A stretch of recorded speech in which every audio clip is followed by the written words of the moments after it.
twins from LaSalle, Manitoba, made some history on the ice, becoming the first sisters to ever play together in this championship. We'll hear about that in our next local news coming up at 6:30. We're going to hear a little bit from their coach this morning, actually, Heather, so look forward to that too. Great. Yeah, all right, thank you. Thank you. So I mentioned what it was like in Winnipeg today. I always like to plug you in Monday morning with other regions. So just briefly, I'll take you up to Thompson. And I just realized I read the Thompson forecast. So I already took you there with a high of minus 21. We'll bring you back down here and check Winnipeg shortly. Right now, let's talk about what's coming up in the first hour of the show. The loonie is languishing. So it has been dipping under 70 cents against the U.S. greenback. We'll find out what's driving the trend. There's also a summit in Ottawa today that helps to make it easier for people living with disabilities to find jobs. So both of those stories up in the first hour of the show. Right now, though, let's take you to California and find out the latest on the wildfires on World Report. Today on Q with Tom Power. Brady Corbet just took home Best Director for his film The Brutalist at last week's Golden Globes. He'll tell you how the director should have final approval over how a film is edited, not the studio, and why it's so important to maintain the film's creative flame. Final cut tie-break goes to the director. That's coming up on Q, followed by Commotion with Elamine Abdel Mahmoud on CBC Radio 1, the CBC Listen app, and everywhere you get your podcasts. This is World Report. Good morning. I'm Marcia Young. The Santa Ana winds are starting to pick up again across Southern California, and they could cause explosive fire growth. Kristen Crowley is chief of the LA City Fire Department. We're focused on two things: containing the fires and saving lives and protecting property. 24 people have died in these fires. Thousands of homes have burned down. And the two biggest fires are not even one-third contained. For more, I'm joined by Steve Futterman in Los Angeles. And Steve, what are conditions like right now?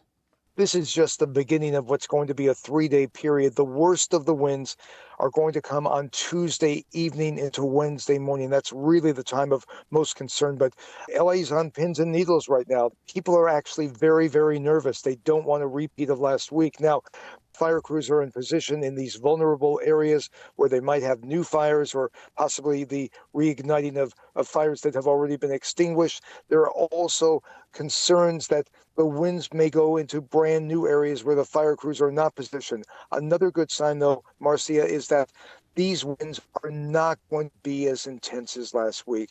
They're still going to be strong, still going to cause potential problems, but they should not be quite as bad as last week. CAL FIRE has also issued a red flag warning for San Diego. So far, it has not been affected by the fires, but what does that mean? Well, San Diego has a similar topography to Los Angeles, has lots of canyon areas. We've seen massive, tremendously destructive wildfires in San Diego in the past. Basically, this entire Southern California region can be affected by the Santa Ana winds. They have similar conditions, dry conditions, drought conditions as well. So San Diego is really as vulnerable as LA. Basically, the red flag alert puts everyone on guard, really, and it puts the fire crews in a situation where they can be in position to deal with any of these flare-ups, any of these new fires. All right. Thank you, Steve. Thank you, Marcia. Steve Futterman reporting from Los Angeles. Alberta's premier says she had a constructive conversation with Donald Trump. We're expecting to hear more from Danielle Smith today about her weekend meeting with the president-elect at his Florida estate. Smith will speak with reporters later this morning. Canada has just 1 week to convince Trump to back off his 25% tariff threat. Also making Canada's case to the incoming president, Canadian businessman Kevin O'Leary. The CBC's Katie Simpson has the details. Posing for a photo on the patio at Mar-a-Lago, Donald Trump is giving a thumbs up. On one side of him is Alberta Premier Danielle Smith. On the other, Canadian businessman Kevin O'Leary. He says Smith spoke to Trump about the Canada-U.S. trading relationship, comparing it to a marriage. People, have issues in marriage. But we're long-term married, and we know we have to work this out. Smith is the first Canadian premier to travel to Mar-a-Lago to meet with the president-elect and his inner circle. She described the conversation as friendly and constructive, highlighting the hundreds of thousands of American jobs that rely on Alberta energy exports. Officials in Ottawa are increasingly concerned that Trump will impose 25% tariffs on Canada and Mexico his first day in office. Canada has presented a plan to improve border security as per Trump's demand, but his language around tariffs has not changed.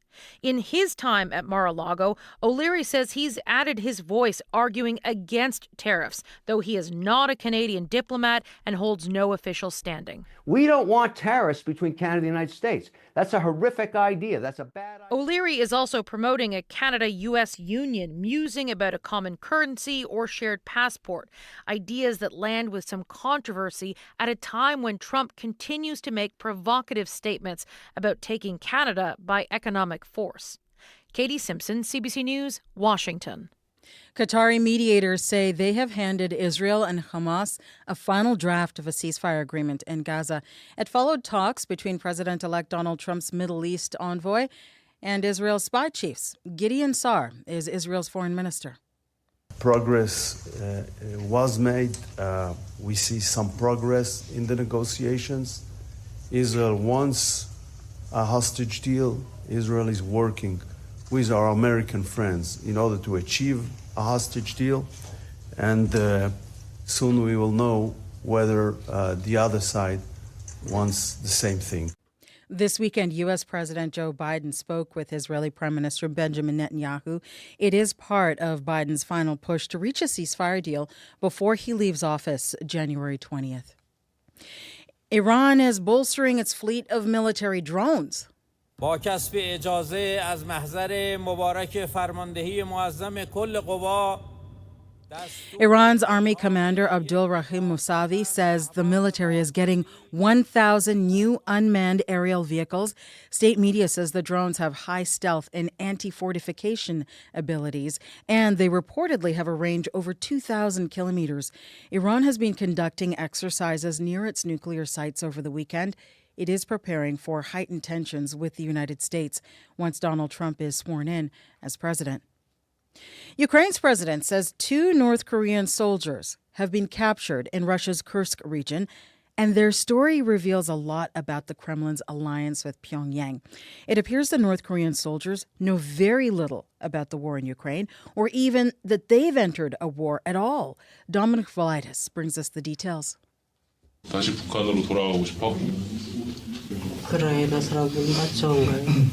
The unverified video posted by Ukraine's President Volodymyr Zelensky shows the interrogation of the 2 North Korean soldiers. The pair, who were captured in Russia's Kursk region, are visibly wounded. Speaking through an interpreter, one of the men says he didn't know he was fighting in Ukraine and had been told he was on a training exercise. Zelensky is now appealing directly to North Korea's leader Kim Jong-un, offering to swap the 2 captured soldiers for Ukrainians held by Russia. One of them has expressed a desire to stay in Ukraine. The second one wants to return to Korea, he says. If Kim Jong-un even remembers these citizens of his and is capable of organising an exchange for our warriors being held in Russia, we're ready to transfer such soldiers. Undoubtedly, there'll be more prisoners of war from North Korea. It's the first time Ukraine has announced the capture of North Korean soldiers since they entered the war last year. Western analysts believe around 11,000 have been deployed to Russia's Kursk region to support Moscow's forces. Dominic Valitis for CBC News, Bristol, England. Thailand's cabinet has approved a draft bill legalizing casinos in the country. Some types of gambling are already permitted, including sports betting, but casinos have been illegal. Thailand's prime minister says the country is looking to boost the economy by attracting more tourists and investments. It's going to cost you a lot more to mail a letter within Canada. Starting today, the price of a stamp is up 29 cents. As Nisha Patel reports, Canada Post says the increase will help keep up with rising operation costs. This is the largest I've seen for letter rates. Donald Chang owns a convenience store in Windsor, Ontario. He says the price of postage usually goes up by a few cents. This latest hike is much steeper. People are surprised and, a little angry that, they look at it as a big money grab. And as of today, Canada Post is raising the price of mailing a domestic letter, with a single stamp jumping from $1.15 to $1.44. The corporation says it's facing cost pressures, and the new rates will bring in $80 million this year. But small business owners like Kat Pasquatch are worried. We're looking at increases of over $1 per package, and given the volume of packages that we send, it is going to be significant. She depends on Canada Post to mail her Indigenous beading supplies to rural customers. This price hike, on the heels of the postal strike, is frustrating. And it would be really great to see some actual reform on the way that Canada Post operates. We need reliable, affordable service. Canada Post has lost more than $3 billion since 2018, and the strike made matters even worse. While workers are back on the job, the corporation still hasn't reached a new labor deal with its union. Nisha Patel, CBC News, Toronto. And this is one of the most read stories at cbcnews.ca. You can find more on this story and what it means for Canada Post's future on our main page at cbcnews.ca. That is the latest news. From World Report, I'm Marcia Young.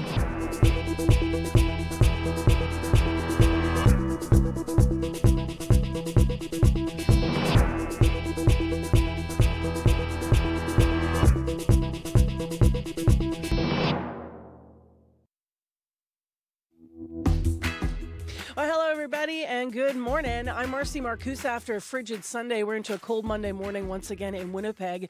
Thanks for joining us on the morning show. This is CBC's Information Radio. You're on 89.3 FM, 990 AM. You might be on the app or YouTube this morning. Well, are you planning any visits to the States or not? Is the dollar impacting how you're making those decisions? The loonie is languishing. It's been dipping under 70 cents against the U.S. greenback. Feels kind of like the 80s, right?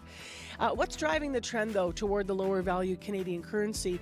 And how is the forecast looking for 2025 for the dollar? We're going to get into that conversation straight away. Also this hour on the show, there's a summit today. It's in Ottawa. It's supposed to make it easier for people with disabilities to find jobs. We're going to hear how that works and how you can actually virtually take part from here in Manitoba. So stay tuned for those conversations and more in a moment. First, though, Heather Wells, 6:11, and let's go to her in our CBC News Center for headlines. Good morning. Well, Manitoba wants more immigrants to come to this province this year, not fewer.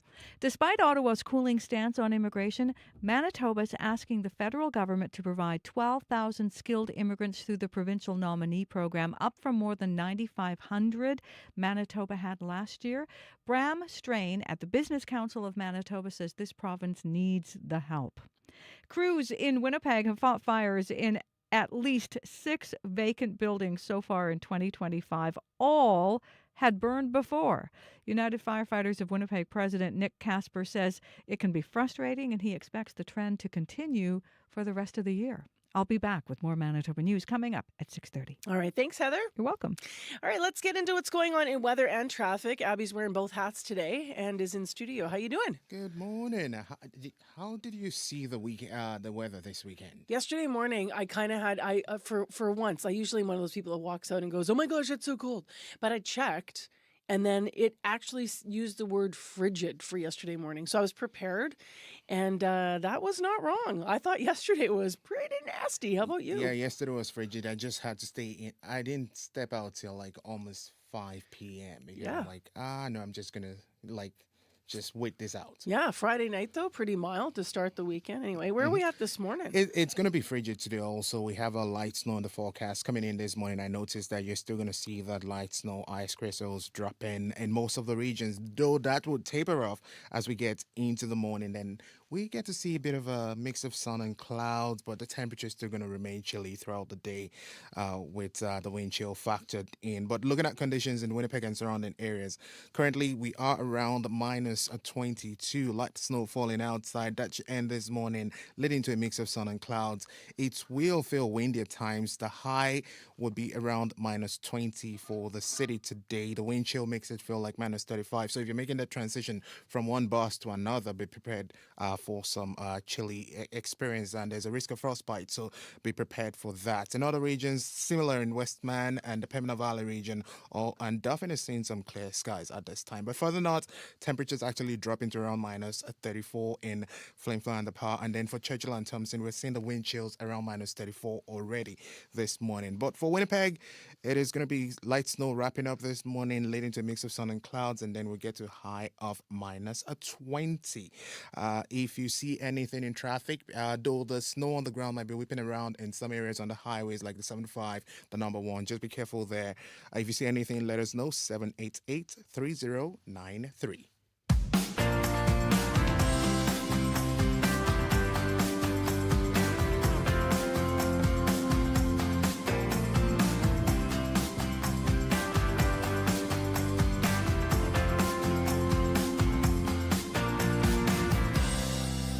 Well, as we've been mentioning, 2024 was not a good year for the Canadian dollar. The loonie fell almost 8% against the U.S. greenback last year, floating near four-year lows. Now, looking ahead, there's more concerns, of course, struggles in this new year, and a lot of unanswered questions as we prepare to see what the next administration might do to trade and how things are going to impact our dollar.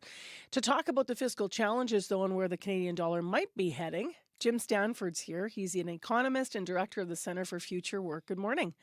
Good morning, Marcy. So what's your assessment currently of the value of our Canadian dollar?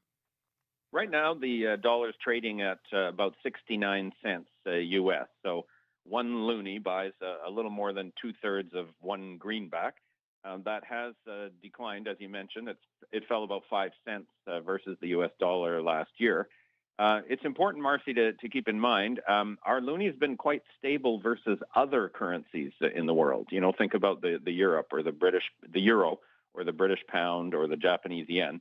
And that shows that this is mostly a global phenomenon that's happening, not something caused within Canada.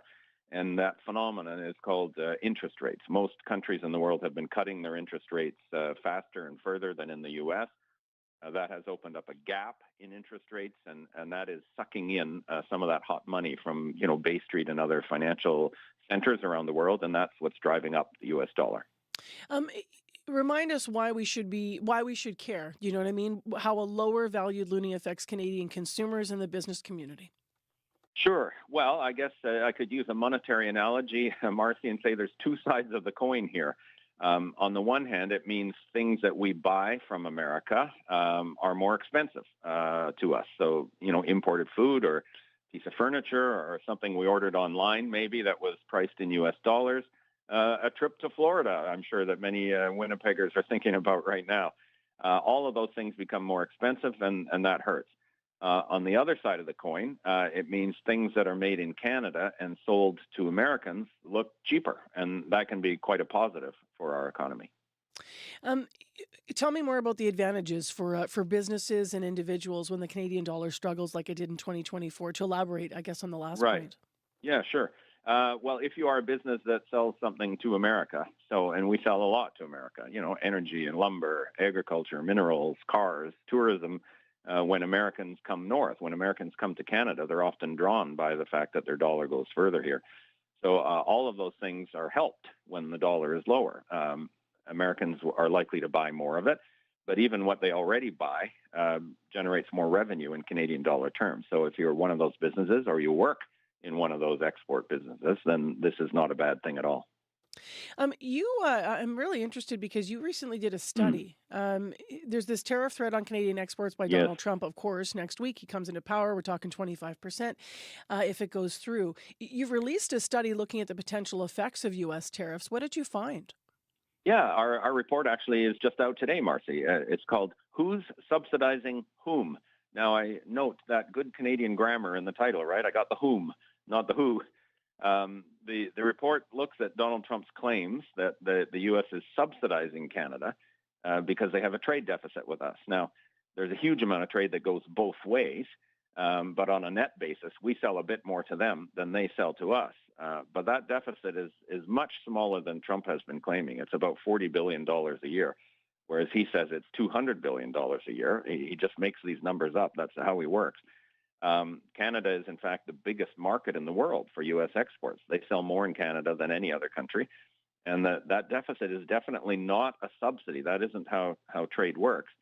But our report came up with 3 ways that Canada, in fact, subsidizes the U.S. With cheap energy, with services purchases from companies, like Facebook or Google or Uber that aren't even taxed for the most part in Canada, and through credit markets. So these are arguments that hopefully would buttress the Canadian side in the coming negotiations. On the other hand, unfortunately, it's not clear that economic logic will rule the day here. So if Trump goes ahead anyways, then there's no doubt this 25% tariff is going to hit Canada and hit us hard. How concerned are you that Parliament's not sitting, that it's prorogued, and that, from what I understand and what I have read and learned, means that a bill can't be passed, obviously, but a bill can't be passed then to have countermeasures against the states if they do put this 25% tariff through. How worried are you about that? Well, actually, the machinery of government is still working, and Canada would obviously still be able to do stuff, including in international trade. Most of those things don't require a bill to be passed in Parliament. So even the election itself, I don't think would make much difference to the dollar. As I mentioned, every country's currency pretty well is falling against the U.S. dollar, regardless of political stripe. It's mostly driven by the interest rates, and of course now by the threat of tariffs that the U.S. has threatened, not just against Canada, but against many other countries. Thanks very much, Jim, for this morning. We'll see what happens maybe as soon as next week, right, with the tariffs. Appreciate having you on. Yeah, it's coming up. Take care. Thank you, Marcy. That is Jim Stanford, an economist and director of the Centre for Future Work. Manitoba is the kind of place that draws you in.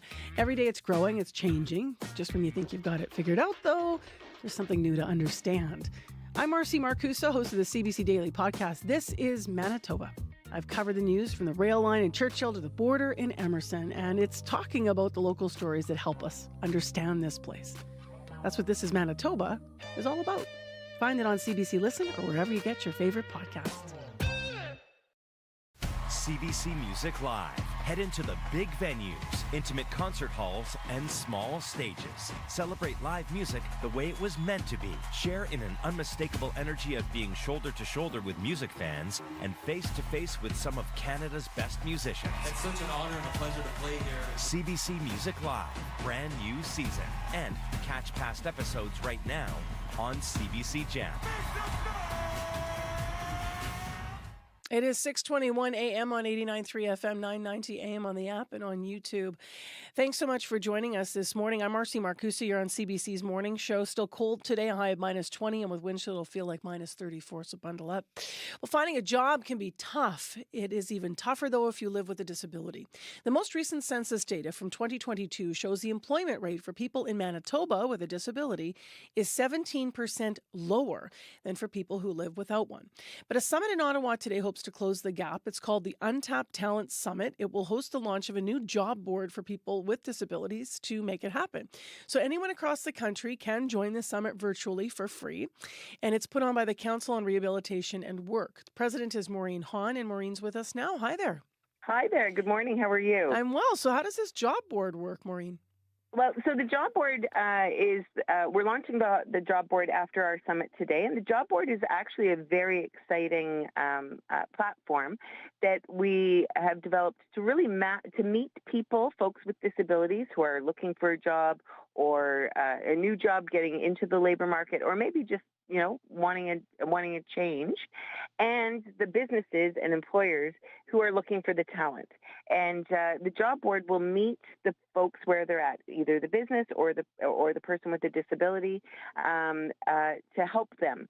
So we're going to help job seekers to understand what their talents are, really focus in on disclosure and adjustments. But we're also going to do that for the employers and the businesses to get them disability confident, so that when they do post on the job board, their posting is intentional and they are there to hire somebody with a disability.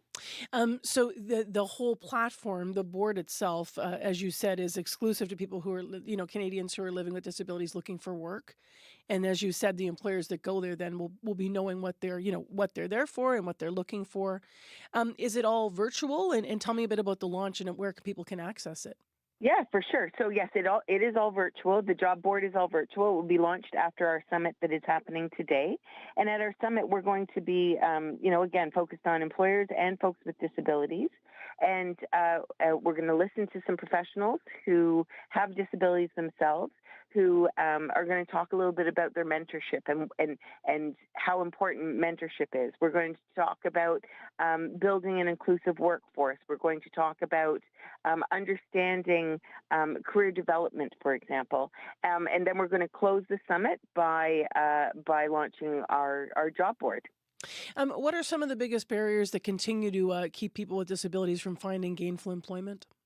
So at CCRW, we fully understand that the biggest barrier is the willingness of the business to shift into disability confidence and to shift their workplace into an inclusive workplace. And I say that with all respect to the businesses, because they're not doing it on purpose. They're not so it is that intentional piece of looking at the population that's out there in Winnipeg, in Manitoba, to try and figure out how they can get that talent into their workplace. You started the show talking about that stat.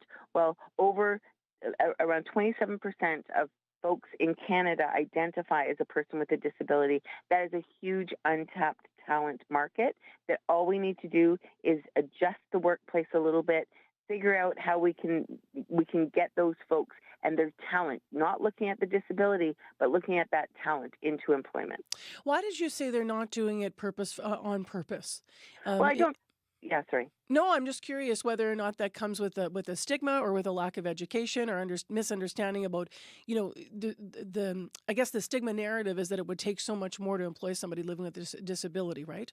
Exactly. I think that there's two things there that we've heard from employers. The first one is that quite often they think that a person with a disability just can't do the job. And they think that, again, because they're looking at the disability, they're looking at the impairment, they're looking at the issue, as opposed to looking at what's the barrier in front of that person that I can help to reduce in order for that person to bring their talent into my workplace. So that's the first one. Can you stop there for a moment and give us a small example of that, Maureen?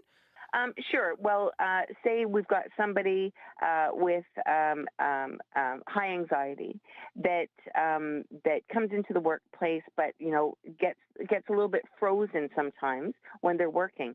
A small adjustment to that could be a quiet space for that person to go when they're feeling overwhelmed, collect themselves to be able to come back into the workforce.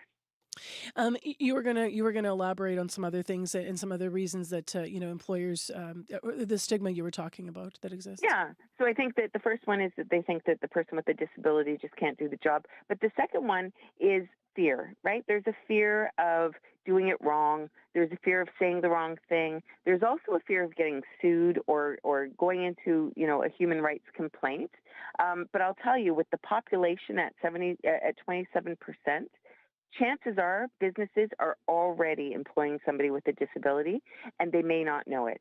Lots of hidden disabilities or unseen disabilities are out there. And so changing the workplace will allow the person their best self to come to work. And the job board, what we're doing at CCRW, is the only way, again, that somebody, an employer or a business can post a job is if they're proving themselves, they're proving that they're being intentional in their hiring, which means that the folks on the other side who are applying for the job know that what they're doing is putting themselves in a safe position, that they're not putting themselves in a position where they may be discriminated against. How can people take part virtually today? Obviously, we're in Manitoba, so people aren't going to be making it to Ottawa, but how can they take part virtually? Actually, it's fully virtual, and it is you can one of two ways: either going to ccrw.org, or going to untappedtalent.ca and registering. There's still because it's virtual. There's still spots available. All right, thanks very much, and have a good day of discussion. Appreciate having you on. Really appreciate your time and your interest. Thank you so much. That's Maureen Hahn. She's president of the Council on Rehabilitation at Work. For tomorrow on today's summit and to take part virtually, as you just heard, you can check out untappedtalent.ca.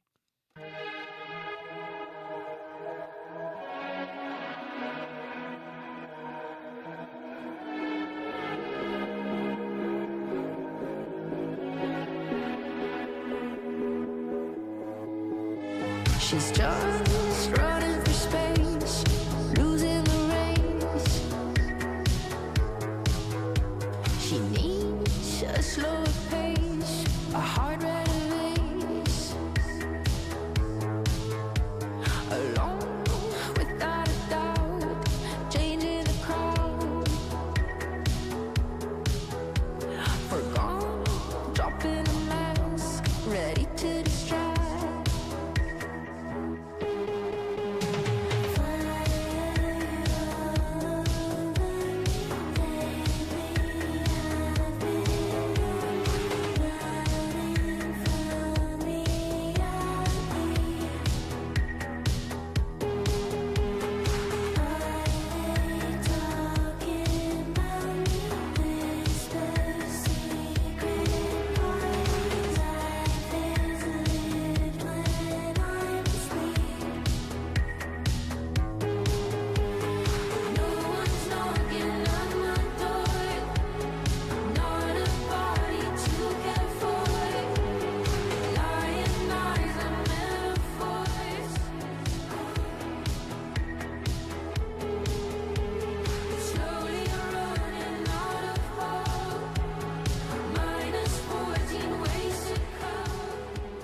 Little electronica for you this morning. Milk and Bone and Forgone.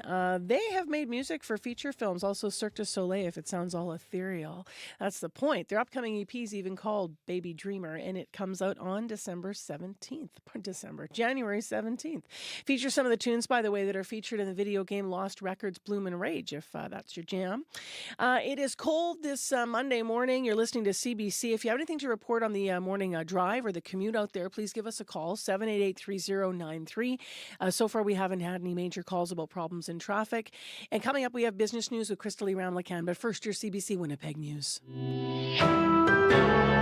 This is CBC News. Good morning. I'm Heather Wells in Winnipeg. At 6:30, it is minus 22 in downtown Winnipeg, a high today of minus 20 with a risk of frostbite. The death of a man in a Winnipeg ER last week has an outreach organization pushing for more shelter spaces to be set aside for unhoused patients. 49-year-old Chad Christopher Giffen died after waiting about 8 hours to be seen at the Health Sciences Centre.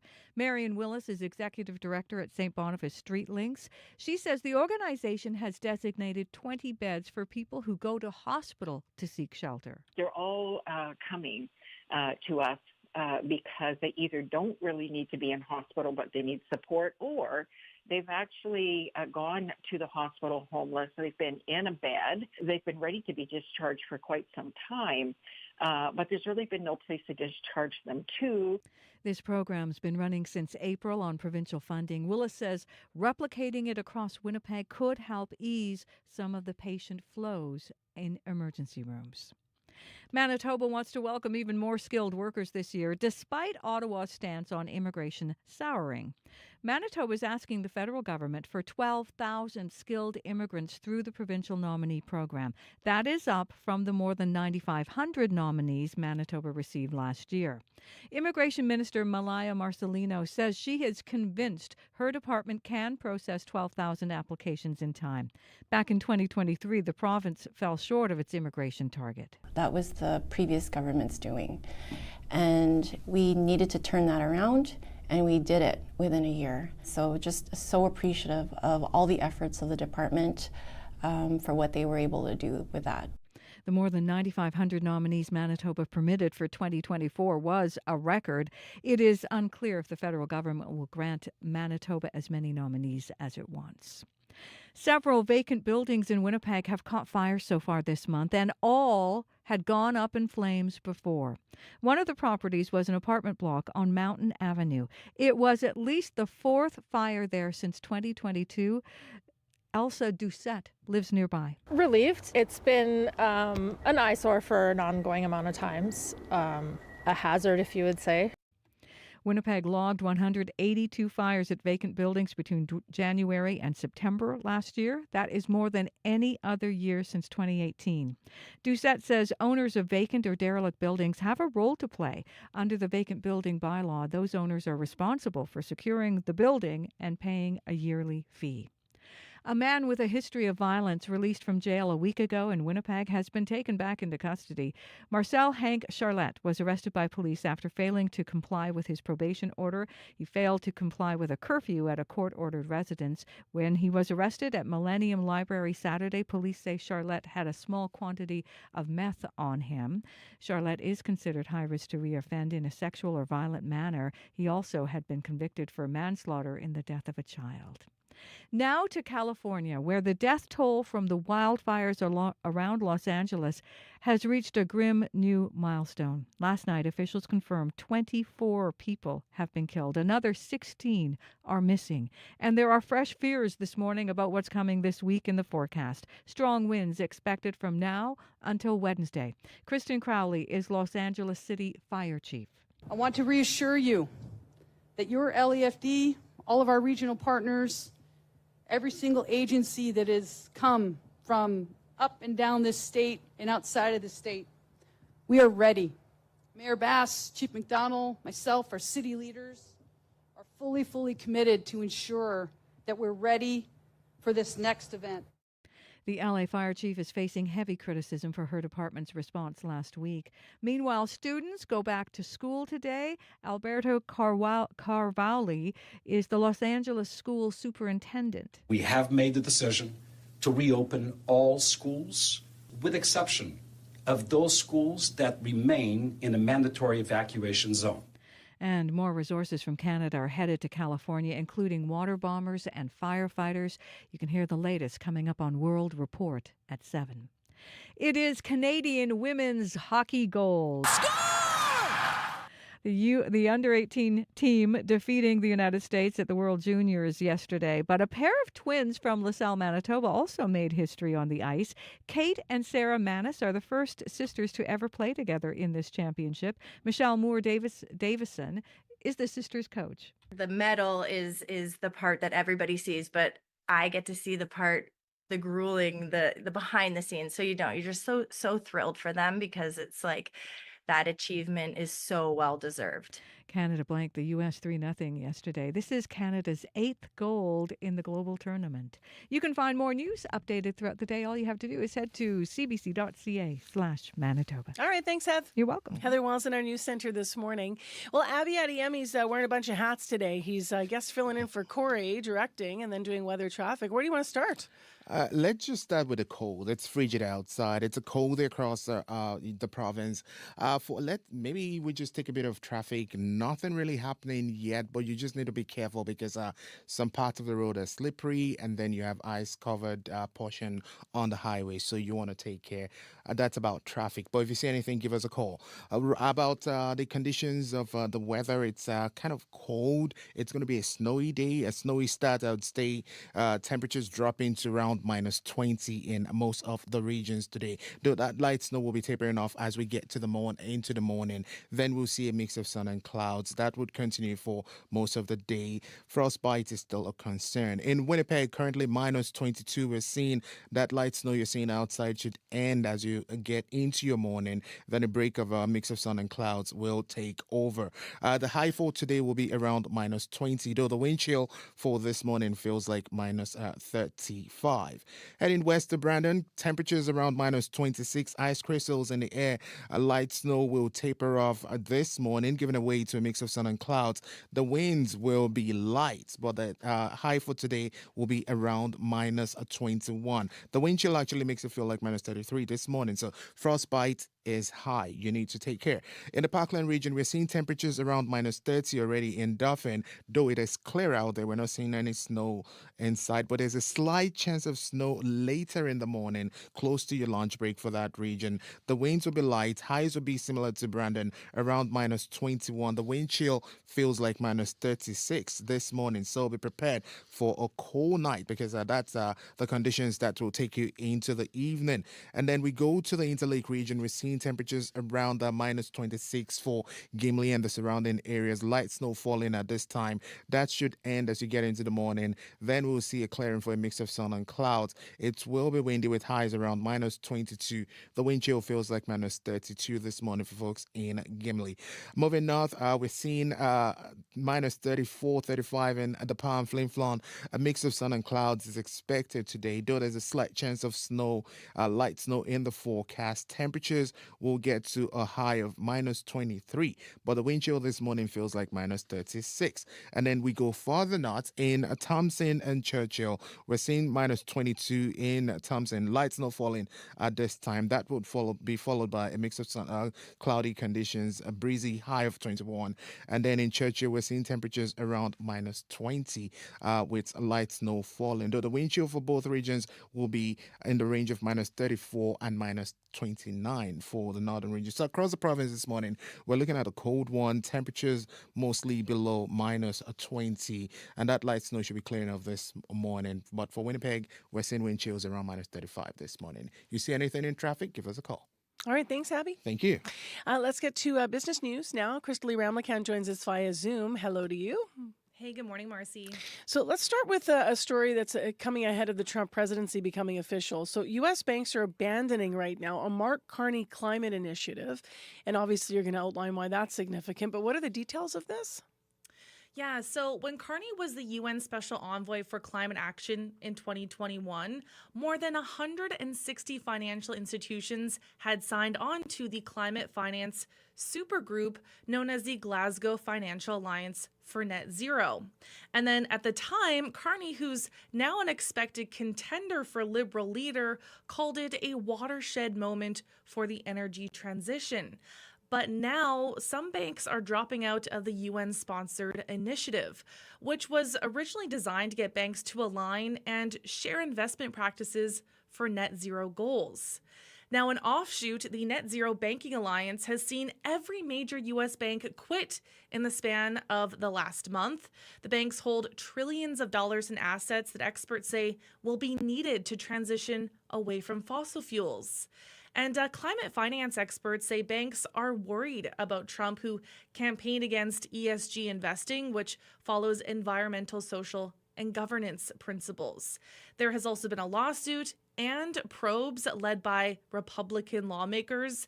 They allege climate initiatives are anti-competitive in business.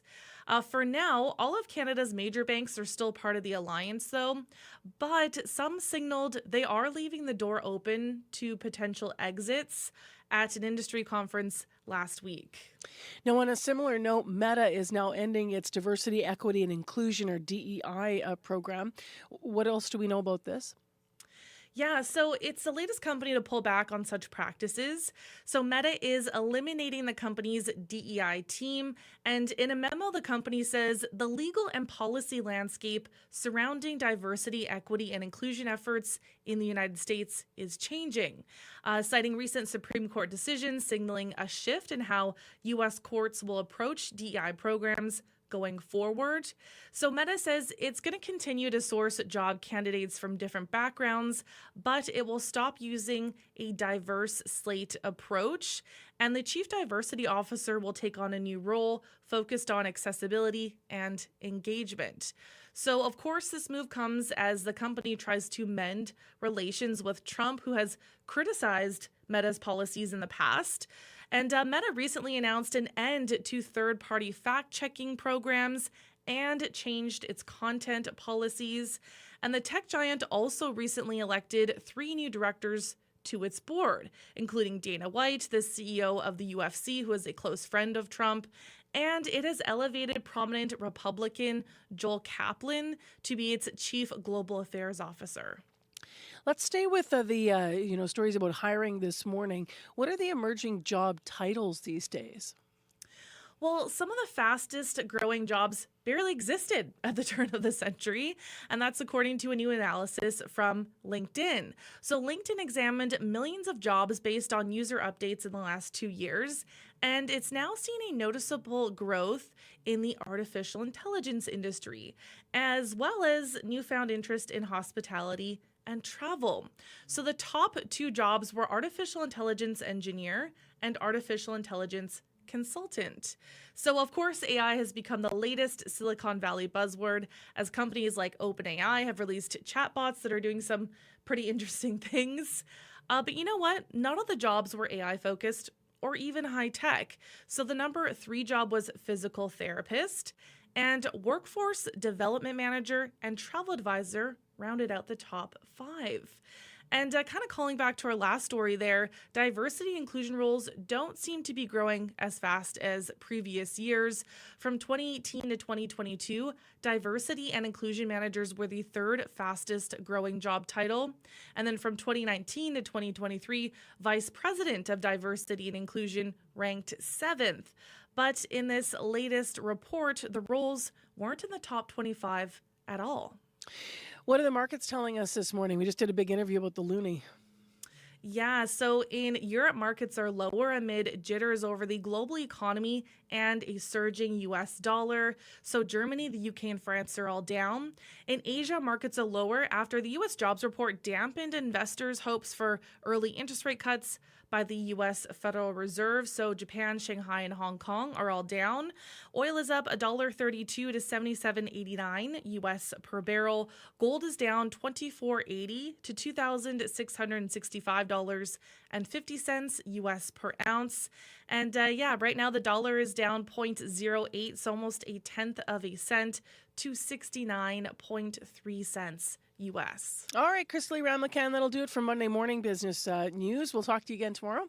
Okay, yes. Thanks, Marcy. That is Crystal Lee via Zoom this morning on the show.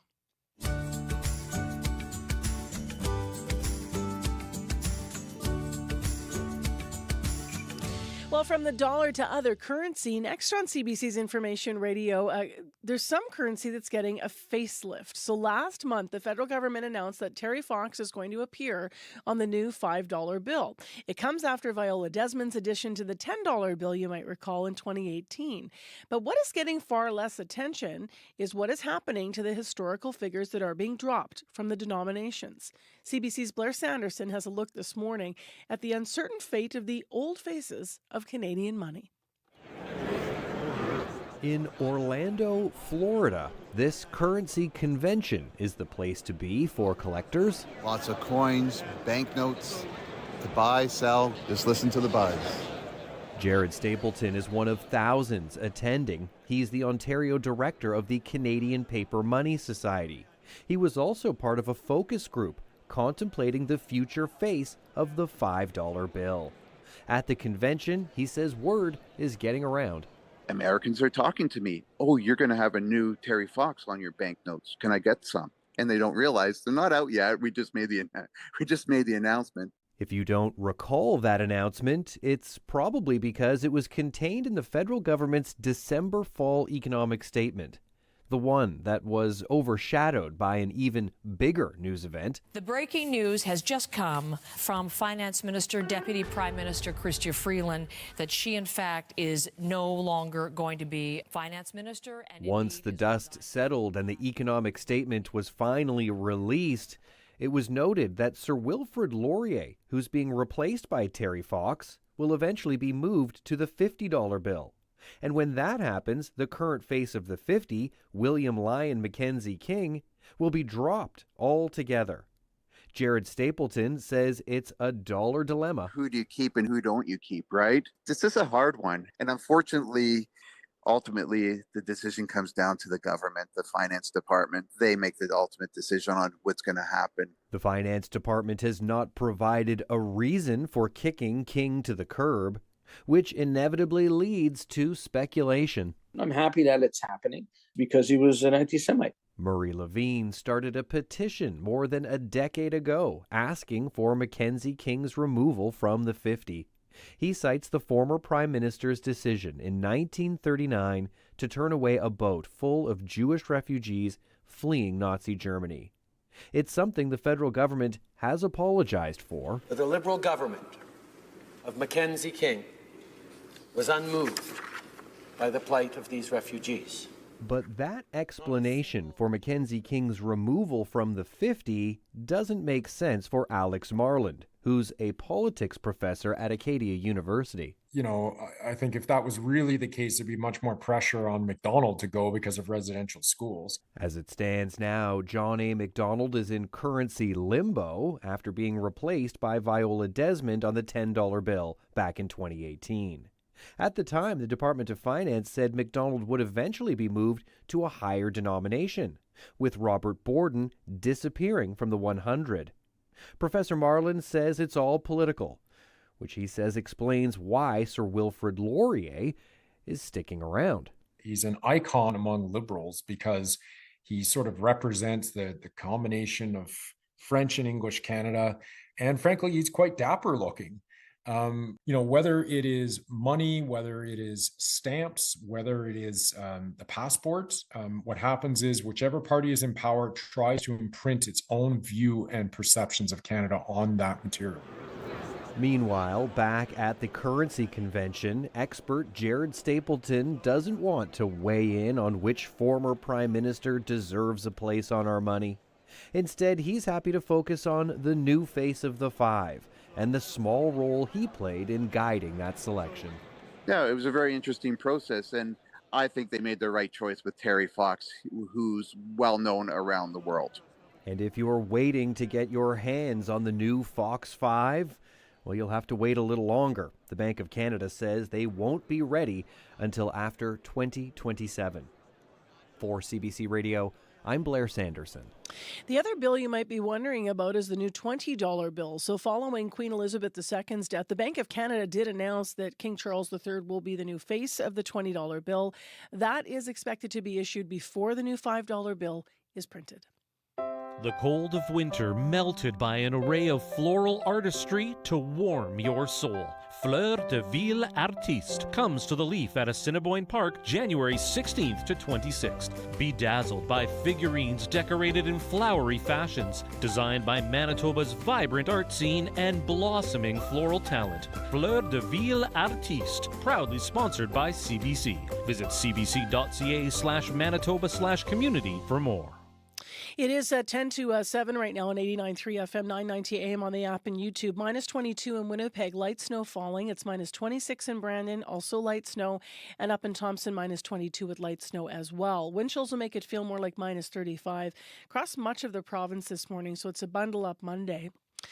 Well, let's talk about World Report coming up, the latest in national and international news. We're going to get the latest on the wildfires that are happening and continue to rage in LA. The death toll, this is the new number this morning, rises to 24 people as the crews are bracing for some incoming severe weather and they watch for those winds. And though the wildfire damage in Los Angeles might look like something out of a Hollywood film, of course, the consequences are unfortunately very real. It's just devastating to look at this. Everything's been propelled by the high winds I mentioned. There's multiple blazes. They've completely destroyed parts of the city. And although there is going to be school back today where kids can go, in other neighborhoods, schools have also burned down. To talk more about where we're at, Katrina Moser's with us. She's chair of the Department of Geography and Environment at Western University. She's an expert on climate change. Good morning to you. Good morning. How are you? I'm like everyone else. I'm riveted by looking at these images out of LA. One of the pieces of analysis that I think could inform our talk this morning, you and I, Katrina, is one of the reporters that had been looking at other places and covered other wildfires was remarking that, you know, he's usually standing obviously in an area that's like heavily treed. And here he is in neighborhoods with just these, you know, palm trees sticking up and buildings completely devastated. What's your reaction watching all of this develop in LA? Yeah, I've been studying climate change for over 25 years, and I'm always thinking about what are the potential effects of warming temperatures. And I think a lot about wildfires, but I have to say, seeing the images out of LA, it's really shocking. I think about it, I imagine what it must feel like to be trying to get your family out of the fire path, leaving your home, maybe seeing your home destroyed. It's really devastating. How does poor land planning factor in when it comes to the ferocity of the wildfires? Yeah, so the wildfires are really, in the LA fires, I should say, are really the consequence of some unusual weather conditions. California had some very wet years in 2022, 2023, and this allowed for a lot of vegetation growth. And then they got really dry conditions, and this dried out that vegetation, creating an abundance of fuels. Then on top of that, you mentioned in the intro, these high winds. We have this big high pressure system set up over the Great Basin. This is driving these dry, warm winds into southwest California. And so this is what's creating these really rapid moving fires. However, you mentioned land change. This is another, what the land use planning or land planning is causing, it's increasing the risk of these fires. So if we look in California, the number of people living in what we call the wildland urban interface has really been on the increase. And when I say wildland urban interface, what I mean is areas where the developed area is intermingled with wildlands. And in California, we have about 25% of the population living in these areas. So the wildland urban interface in Southern California is highly flammable shrub ecosystems.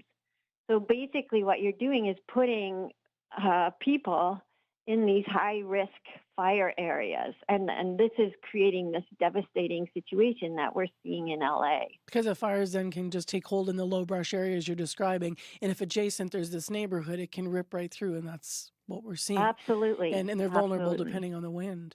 I can't help but think of flooding. I mean, I covered floods here in Manitoba, and then there were certain neighborhoods and areas where after a couple of times people would be like, we won't rebuild in this area, for example.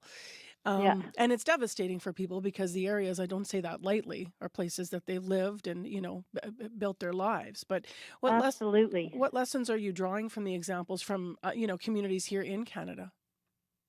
Yeah, so for me, I think the most important message from the LA fires, other fires, as you mentioned, flooding, is, and other extreme events, is these are alarms. These are telling us that our climate is changing and the risk of these events and the risks to people is increasing. And, it's easy to think, technology is going to save the day or we'll adapt to these extreme events. But LA is one of the richest cities in the world, and they're being devastated by an extreme event, a wildfire. So I think the message to me and the lesson for us is that we have to get to the root of the problem. We have to reduce fossil fuel emissions. We have to mitigate climate change. And this is not an easy task. We're running out of time. We need everybody to step up and be involved.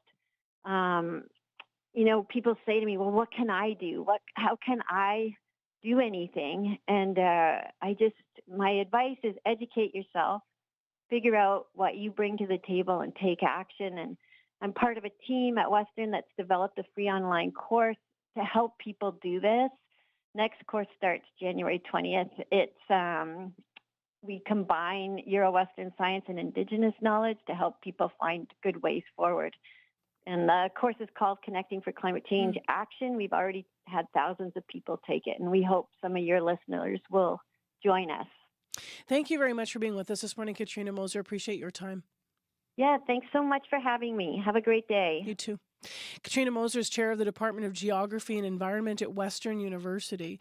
When I do these interviews, I'm always thinking about a Manitoba lens. So obviously I talked about flooding, but I could just as easily have talked about fire, especially when it comes to some of the seasons we've had in the past. We fared quite well, even in the historically terrible fire season we had some 2 summers ago here in Manitoba. We kind of were in a pocket where we were doing better than other provinces.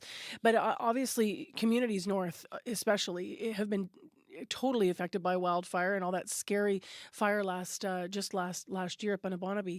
So I'm just wondering whether or not you're listening as a Manitoban and you've been affected by fire, or you have thoughts on fire protection in this province. And you can always weigh in on any conversation we had with your perspective at 788-3205.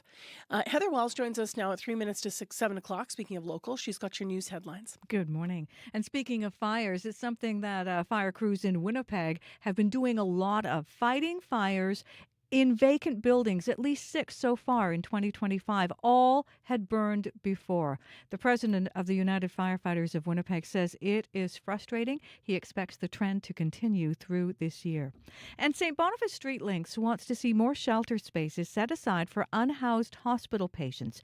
The Winnipeg organization has 20 beds designated for people who go to hospitals seeking warmth and shelter. Marion Willis at Street Links says replicating this program across Winnipeg would help ease some of the patient flow in ERs. We'll hear more about that as well in our next local news coming up at 7:30. All right. Thank you, Heather. You're welcome.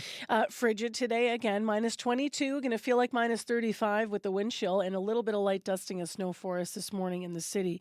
Cold spot in the province this morning, by the way, is minus 36 up in Lynn Lake.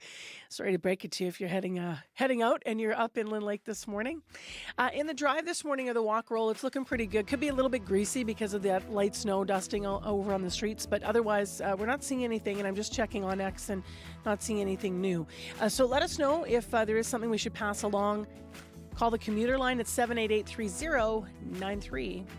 In the next hour of Information Radio, to keep patients safe in waiting rooms, one Nova Scotia hospital is implementing electronic monitoring technology for patients. They say it's been extremely successful. We're going to talk to them about the impact the tech has had. Obviously, we're asking after the death in the ER last week here.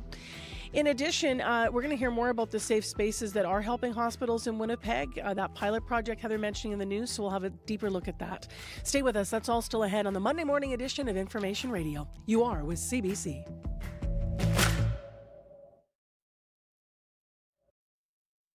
Today on The Current. I am thinking about the future of my children. I have 5 kids. The government is cutting the number of new Canadians this country accepts, and among those whose futures are now uncertain are thousands of caregivers helping to care for seniors, children, and people with disabilities. Their stories coming up on The Current. The Current with Matt Galloway. This morning at 8:37, 9:07 in Newfoundland, and on the CBC Listen app. This is World Report. Good morning. I'm Marcia Young. Firefighters in California are trying to get 3 of the largest fires under control, but the winds are starting up again. That could lead to explosive fire growth. The flames have already burned through an area the size of San Francisco. Some residents, like Michael Geller, are trying to understand the damage. This is an absolute nightmare. This is an apocalyptic movie. There's no way to assess really the magnitude of this situation. At least 24 people have been killed, and today CAL FIRE is issuing a special warning to people outside the fire zone in San Diego. Conditions are hot and windy, and if people there don't take precautions, their city could be next. Steve Futterman is in Los Angeles with the latest. It is the last thing people here in Los Angeles want right now, but the predicted stronger winds have arrived. Unwelcome, to be sure. However, there is nothing anyone can do about it. LA County Fire Chief Anthony Maroney. We know that elevated critical fire weather conditions will continue through Wednesday. These winds will keep the fire threat in Los Angeles County very high. Fire crews have been placed in areas believed to be vulnerable. They are prepared to deal with any new fires or a rekindling of a previously extinguished fire. Yesterday, Ryan Wimmer with the California Fire Agency CAL FIRE was making sure fire hydrants were working. I was just double checking that hydrant here along the main road is in service and available for use. I want to make sure our people have the resources they need to be successful. In the Mandeville Canyon area where homes have already been destroyed, this man hopes and thinks the worst is over. The situation is definitely under control. I don't feel like we're in any jeopardy. The winds are expected to last until Wednesday. The strongest are forecast for tomorrow. But as strong as these winds will be, they are not expected to equal the strength of those last week, which resulted in the massive loss of homes and other structures. Steve Futterman for CBC News, Los Angeles. The U.S. Geological Survey says an earthquake has struck Japan. The magnitude 6.8 quake's epicenter was near the southwestern Miyazaki prefecture.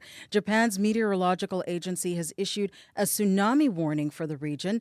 Officials say waves could reach as high as 1 meter. Donald Trump's inauguration is exactly a week away. That gives Canadian officials a little time to make headway on the U.S. president-elect's tariff plan. Alberta Premier Danielle Smith made her case to Trump during a weekend meeting at his Florida estate. Sam Sampson has more. Standing near the ornate archways of Mar-a-Lago, Danielle Smith smiles and shakes Donald Trump's hand. In another photo, under sunny skies, Smith stands by Trump, who's wearing a bright red Make America Great Again ball cap. Smith says their conversation was friendly and constructive, mentioning the jobs Americans have because of Alberta's exports. Canada, when she's speaking for Canada, for Canada's interests, she can be quite effective. And Mount Royal University political scientist Laurie Williams says communication is key when Donald Trump is threatening 25% tariffs. Smith is the first premier to travel to Mar-a-Lago and meet with Trump since he was elected in November. Ontario Premier Doug Ford went on American network shows to talk trade, and Prime Minister Justin Trudeau met with his U.S. counterpart late last year. I think I want to see a much more coordinated approach. Sabrina Grover is a public affairs senior advisor at Spark Advocacy. Donald Trump doesn't care if you're from Alberta or you're from Ontario or you're from BC. He sees Canada and he sees a trade deficit. That might work to the country's advantage, says Asa McKercher, an associate professor of public policy and governance at St. Francis Xavier University. And the Prime Minister is only there for 2 more months. Then we're in an election. And in that situation, the only people who have a mandate, in effect, are the premiers, who are perhaps best positioned to reach out. In her written statement, Smith said Canada and the U.S. are proud, independent nations, and there's a need to preserve our independence while growing a critical partnership. Sam Sampson, CBC News, Edmonton. Qatari mediators say they have handed Israel and Hamas a final draft of a ceasefire agreement in Gaza. It includes the release of hostages still being held by Hamas. An official says the breakthrough was reached in Doha just after midnight.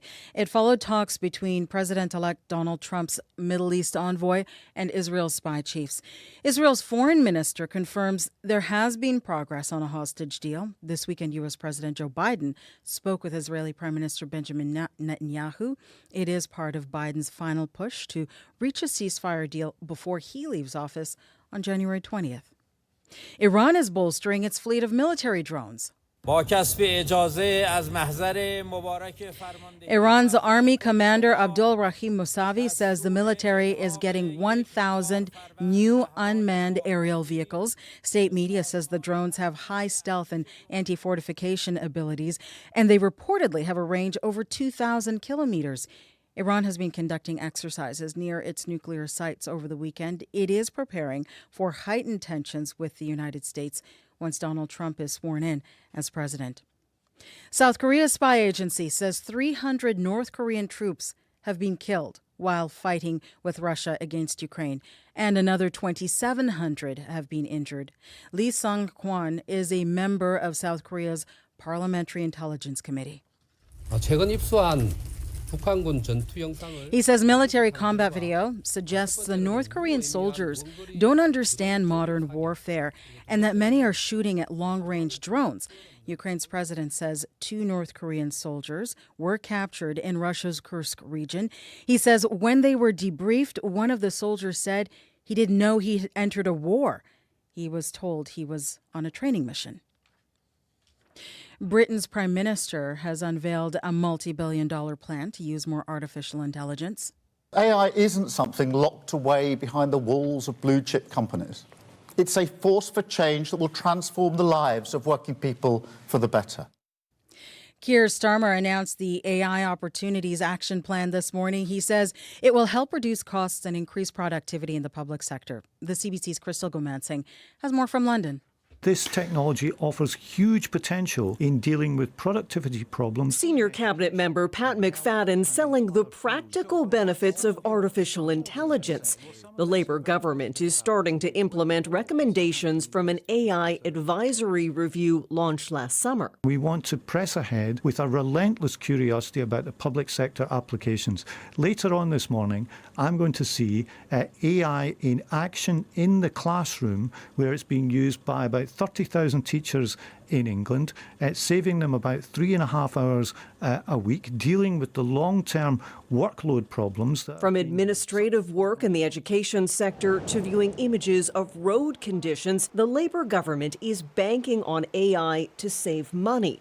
Government borrowing costs have hit their highest level in 16 years, and this month the pound fell to a 14-month low against the dollar. We cannot afford not to do it. We have to keep up with this race. Wendy Hall is a professor of computer science at the University of Southampton. The return on investment won't be that quick. They're going to have to spend a lot of money up front on the hardware and then encourage business growth and skills. Buy-in from the tech sector is needed. The government says its AI Opportunities Action Plan could create more than 13,000 jobs. Crystal Gamansing, CBC News, London. It's going to cost you a lot more to mail a letter within Canada. Starting today, the price of a stamp is up 29 cents. As Nisha Patel reports, Canada Post says the increase will help keep up with rising operation costs. This is the largest I've seen for letter rates. Donald Chang owns a convenience store in Windsor, Ontario. He says the price of postage usually goes up by a few cents. This latest hike is much steeper. People are surprised and, a little angry that, they look at it as a big money grab. And as of today, Canada Post is raising the price of mailing a domestic letter, with a single stamp jumping from $1.15 to $1.44. The corporation says it's facing cost pressures, and the new rates will bring in $80 million this year. But small business owners like Kat Pasquatch are worried. We're looking at increases of over $1 per package, and given the volume of packages that we send, it is going to be significant. She depends on Canada Post to mail her Indigenous beading supplies to rural customers. This price hike, on the heels of the postal strike, is frustrating. And it would be really great to see some actual reform in the way that Canada Post operates. We need reliable, affordable service. Canada Post has lost more than $3 billion since 2018, and the strike made matters even worse. While workers are back on the job, the corporation still hasn't reached a new labor deal with its union. Nisha Patel, CBC News, Toronto. And that is the latest national and international news from World Report. I'm Marcia Young.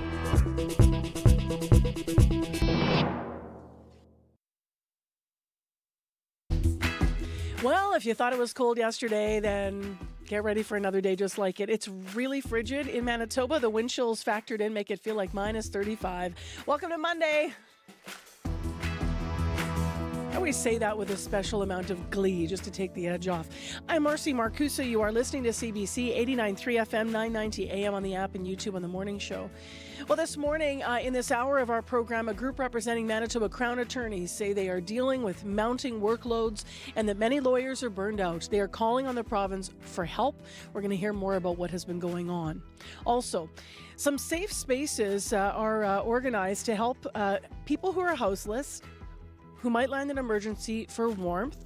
But a lot of people don't know what has been going on with this because it's been a pilot project. So we're going to hear about this pilot program that includes safe space beds. It has been helping already. Multiple emergency rooms in Winnipeg deal with the challenges.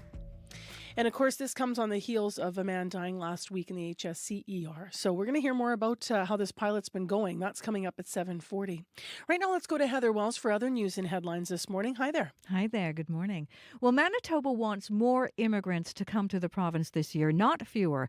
Despite Ottawa's cooling stance on immigration, Manitoba is asking the federal government to provide 12,000 skilled immigrants through the provincial nominee program. That is an increase from the more than 9,500 Manitoba got last year. We're going to hear from the Business Council of Manitoba coming up. And it is Canadian women's hockey gold. The 18 team defeated the United States at the World Juniors yesterday.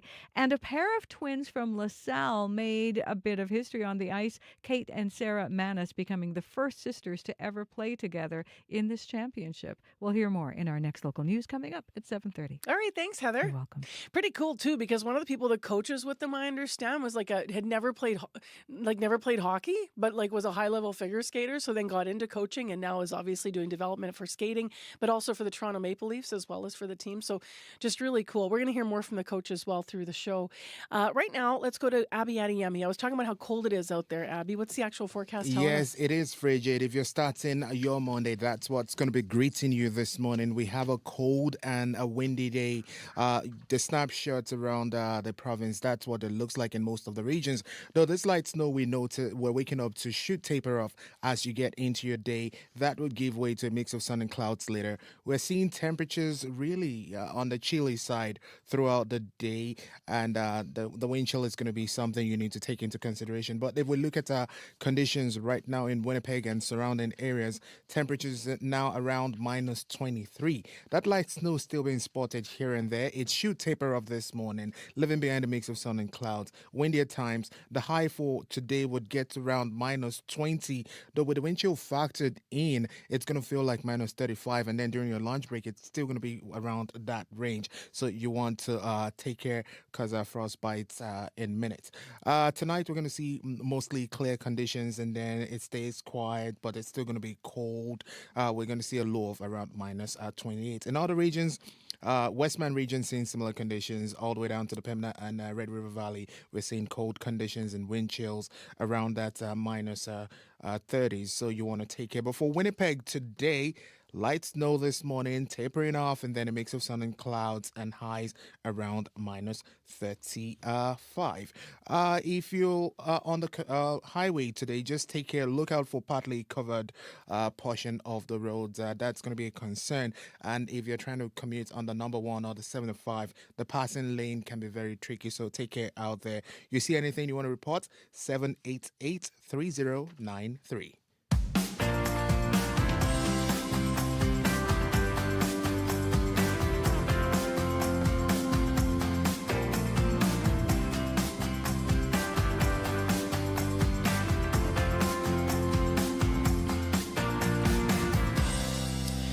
Well, as I said, Crown attorneys in Manitoba say they are burning out. It's according to a group that represents them. Almost 2 years ago now, the Manitoba Association of Crown Attorneys filed a grievance with the provincial government.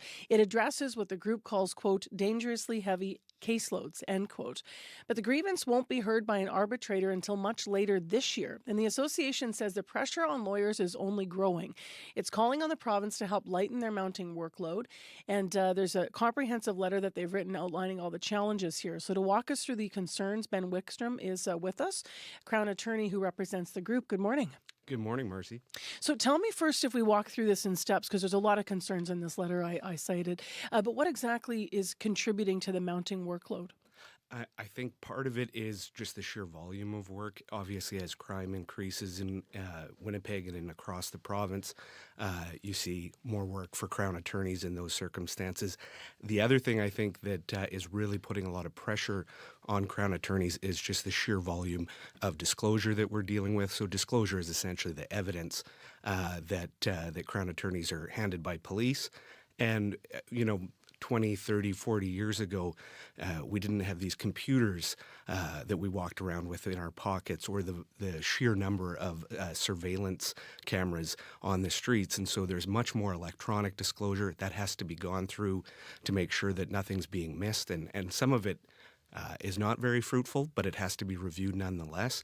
And so these investigations for various offenses ultimately result in significant amounts of disclosure. So when you're dealing with a homicide or serious sexual assault cases, there's often a lot of electronic disclosure that comes with it. There's that. And there's now more and more placed on Crown attorneys and placed on the system to get these cases through more quickly. So we have this case, it's called R.V. Jordan, that set caps on how long a case can take to go through the courts. And ultimately, the Crown is bound by that to make sure that those cases get completed within that time. That's obviously another level of pressure that's placed on Crown attorneys when they're prosecuting these cases. And the law around prosecuting some of these cases has become more complicated. So there's more applications that need to be made to have evidence entered in. So it's a complicated job, and it's only getting more complicated. The case you cited, R.V. Jordan, that put the timeline pressure on, do Crown attorneys actually have, obviously you said, more crimes, more data to go through in discovery, but then the timeline. Is the timeline also shorter than it used to be? The timeline is shorter than it used to be. There's always been a charter right to a trial within a timely sort of timeline, but that case, R.V. Jordan, set specific caps for how long a trial could take, and obviously that's another demand that's placed on the Crown that wasn't there 10 years ago. So given all that, how are you feeling about body cams coming? Because that's going to be more footage to go through. Absolutely. So, and it's something that I know has been identified in other provinces. Other Crown attorney unions or associations have raised that concern, and certainly for my colleagues in regional offices and my colleagues working at circuit points in Manitoba, where the RCMP are now implementing these body-worn cameras, that's going to be a significant amount of new video evidence that has to be reviewed, potentially from multiple officers attending, and potentially exposing them to quite violent scenes quite directly. Are we losing Crown attorneys because of the situation in Manitoba? We have at times lost Crown attorneys to other provinces, certainly. Some Crown attorneys have left to go to Alberta or British Columbia, where the workload, I think, is managed a bit better and where compensation is frankly a bit higher. And as well, we lose them sometimes to the private sector in Manitoba, where workload can be managed a bit more easily. In the letter that you're addressing a lot of these concerns in, you write that, quote, this government has failed to take meaningful action to address the workload problems. What does meaningful action look like, given that you've highlighted a whole bunch of different things that are causing the situation? So from our perspective, certainly we've had conversations with the previous government, with the current government, and with officials within the government about what we think needs to be done. What's happening is we're not getting anything meaningful. We're not having real conversations about adding more Crown attorneys, where those Crown attorneys are required. And so when we say meaningful action, that's what we mean. We need a conversation about adding more people to the system. I think it's one of those things. A lot of governments will talk about listening to the front lines, and I know the current government has talked about listening to the front lines. The front lines are crying out here, saying we need more help, and that's just not coming at this point. Where would you add more help? Certainly, our regional offices, I know, need more help. You look at offices like Dauphin and the Paw, Thompson and Brandon and Portage. The Crowns there are dealing with huge caseloads, and it's often quite junior Crowns, people who've been newly hired to the prosecution service that are working there, and basically they walk into 200, 300, 400 files, which is an incredible burden to place on someone who's just entering the practice of law. How many files would you have entered into when you're entering the practice? I'm trying to draw a distinction. I know we're in vastly different times, but still. No, I haven't been practicing as long as the gray hair on my beard might suggest. When I started, and I actually worked in the Portage Crown Attorney's office when I first started, it was pretty routine for me to have between 250 and 400 files. It obviously fluctuated, but I was well into the 300s pretty regularly. And some of these files are simple and can be dealt with easily, but some of them are complicated sexual assaults or break-and-enters or robberies. What do you do to fix this? I mean, you're not going to have an impact, and the government's not going to have an impact on the crime rate. Systemically, they could, and holistically, they could, but I mean, if I'm getting into the weeds of the day-to-day. And then I think about sort of also technology. Do you want to slow technology? Do you want to limit technology? Or is this just a cry for more people to deal with it? I think the technology, obviously, I think Crown attorneys will tell you that technology can be quite helpful. Video surveillance will often show us exactly what happened, what's happening on someone's phone, and the information that's in someone's phone, if it's properly before the courts, can be quite helpful in proving cases. So we do like the technology. Do you challenge R.V. Jordan then and stretch the timeline for when a case can be heard? I think that ultimately the Supreme Court has spoken as to what the timeline is, and we have to work with it. We need the people to work with it. Yeah. So why, when we're talking about, obviously this could be put the public at risk, which is the language in this letter. Can you share more about why that's framed that way? So when a Crown attorney is sort of put in a position where they don't have adequate time to deal with their caseloads, it means the cases can't be put in as strongly as they might be. It ultimately results in what I would say are the risk that cases are thrown out because they don't meet that Jordan timeline, or the risk that because of that looming cap on delay, the Crown may find itself in a position where a plea deal has to be made that wouldn't be optimal if the Crown was in a position to prosecute it fully. Manitoba's Justice Minister Matt Wiebe has said that the province has hired some more clerks and has slashed vacancies to reduce court delays. Have you seen an impact because of those measures? So I think it's fair to say that the court clerk hirings, there was issues with bail court and a number of courts being closed because of that shortage of clerks. It does appear that has resolved somewhat, so more courtrooms are open. That doesn't change the fact that we haven't had, this government hasn't added any new Crown attorneys since its formed government. There's certainly been hiring that's happened, but we need more people over and above the complement that the government has right now. What did I ask you how many you'd add? I can't recall. I don't think I asked for that number yet. Do No, you have a number on that? It's a conversation we're having with the government. It's certainly in the dozens, I would suggest, that would be appropriate. I'm not going to get into the weeds on that, but it's certainly a significant number. What is at stake in your view if this remains unaddressed? Probably more issues with retention. What you end up with when people are overloaded like this, particularly in regional offices, is people just don't stick around. They work for a year or two, figure out this is not something that's working for them, and they make a move somewhere else. And one of the problems I think we've had with recruiting folks to some of the regional offices, I think is frankly, they're often taking the positions as a first position in their career. If something more attractive comes along, they're going to seize upon that because there's nothing really incentivizing them to stay in smaller communities. We have the same issues, I think, in terms of recruiting and retaining lawyers to regional offices as the healthcare system does in terms of doctors and nurses. What response are you hoping for from the government right now? Because as you said, this came up 2 years ago. This continues to be a problem. Now there's new elements added, but also you did say that there have been some discussions, but meaningful reaction. So do you need a meeting now? What would signal to you that they're serious about this or that they're taking action? I think the conversation obviously needs to continue, and we want meaningful action. I think we'll probably be wanting to meet with the minister in the near future. What I think meaningful action might be is something in the upcoming provincial budget that shows that they're taking this seriously and they're moving to support us. That means money to hire more Crown attorneys. It would mean that. Yeah. And incentives as well to keep people here? What's your sense of that? I think that's certainly something that needs to be strongly considered in a way it hasn't been before. I think that the offices in regional Manitoba right now are sort of at full complement, but that's always been a moving target. And I know while I've been a Crown attorney, a lot of the regional offices have struggled to stay at full complement. Incentives and retention bonuses, I think, might have a positive impact on keeping people in places. Thank you very much for being in studio live with us, Ben Wickstrom. We appreciate it. Thank you.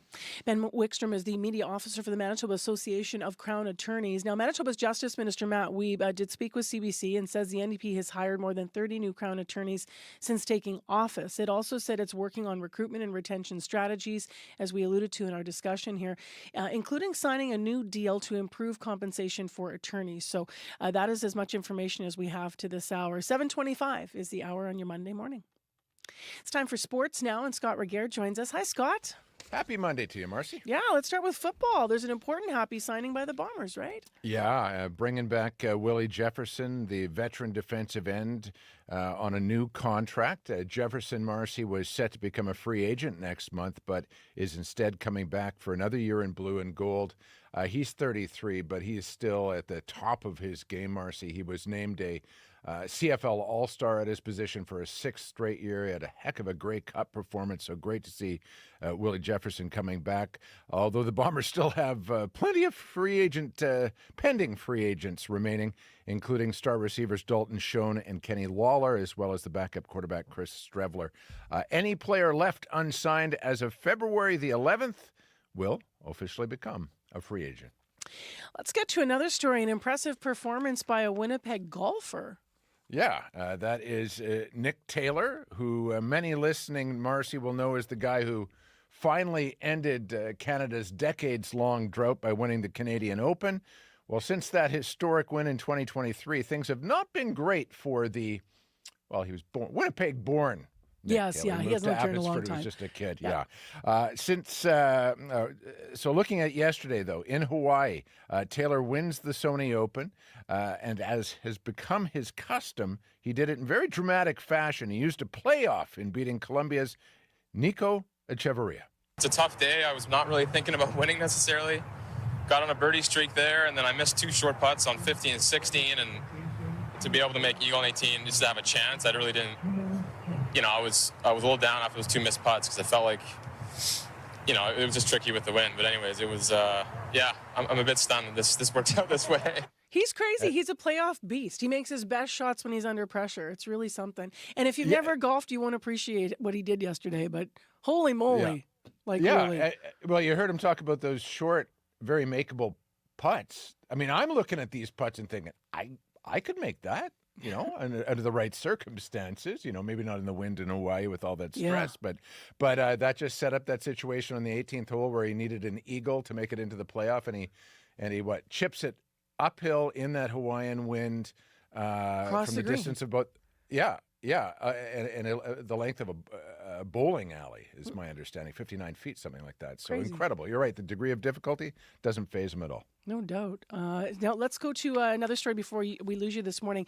Let's go from golf in Hawaii to tennis in Australia.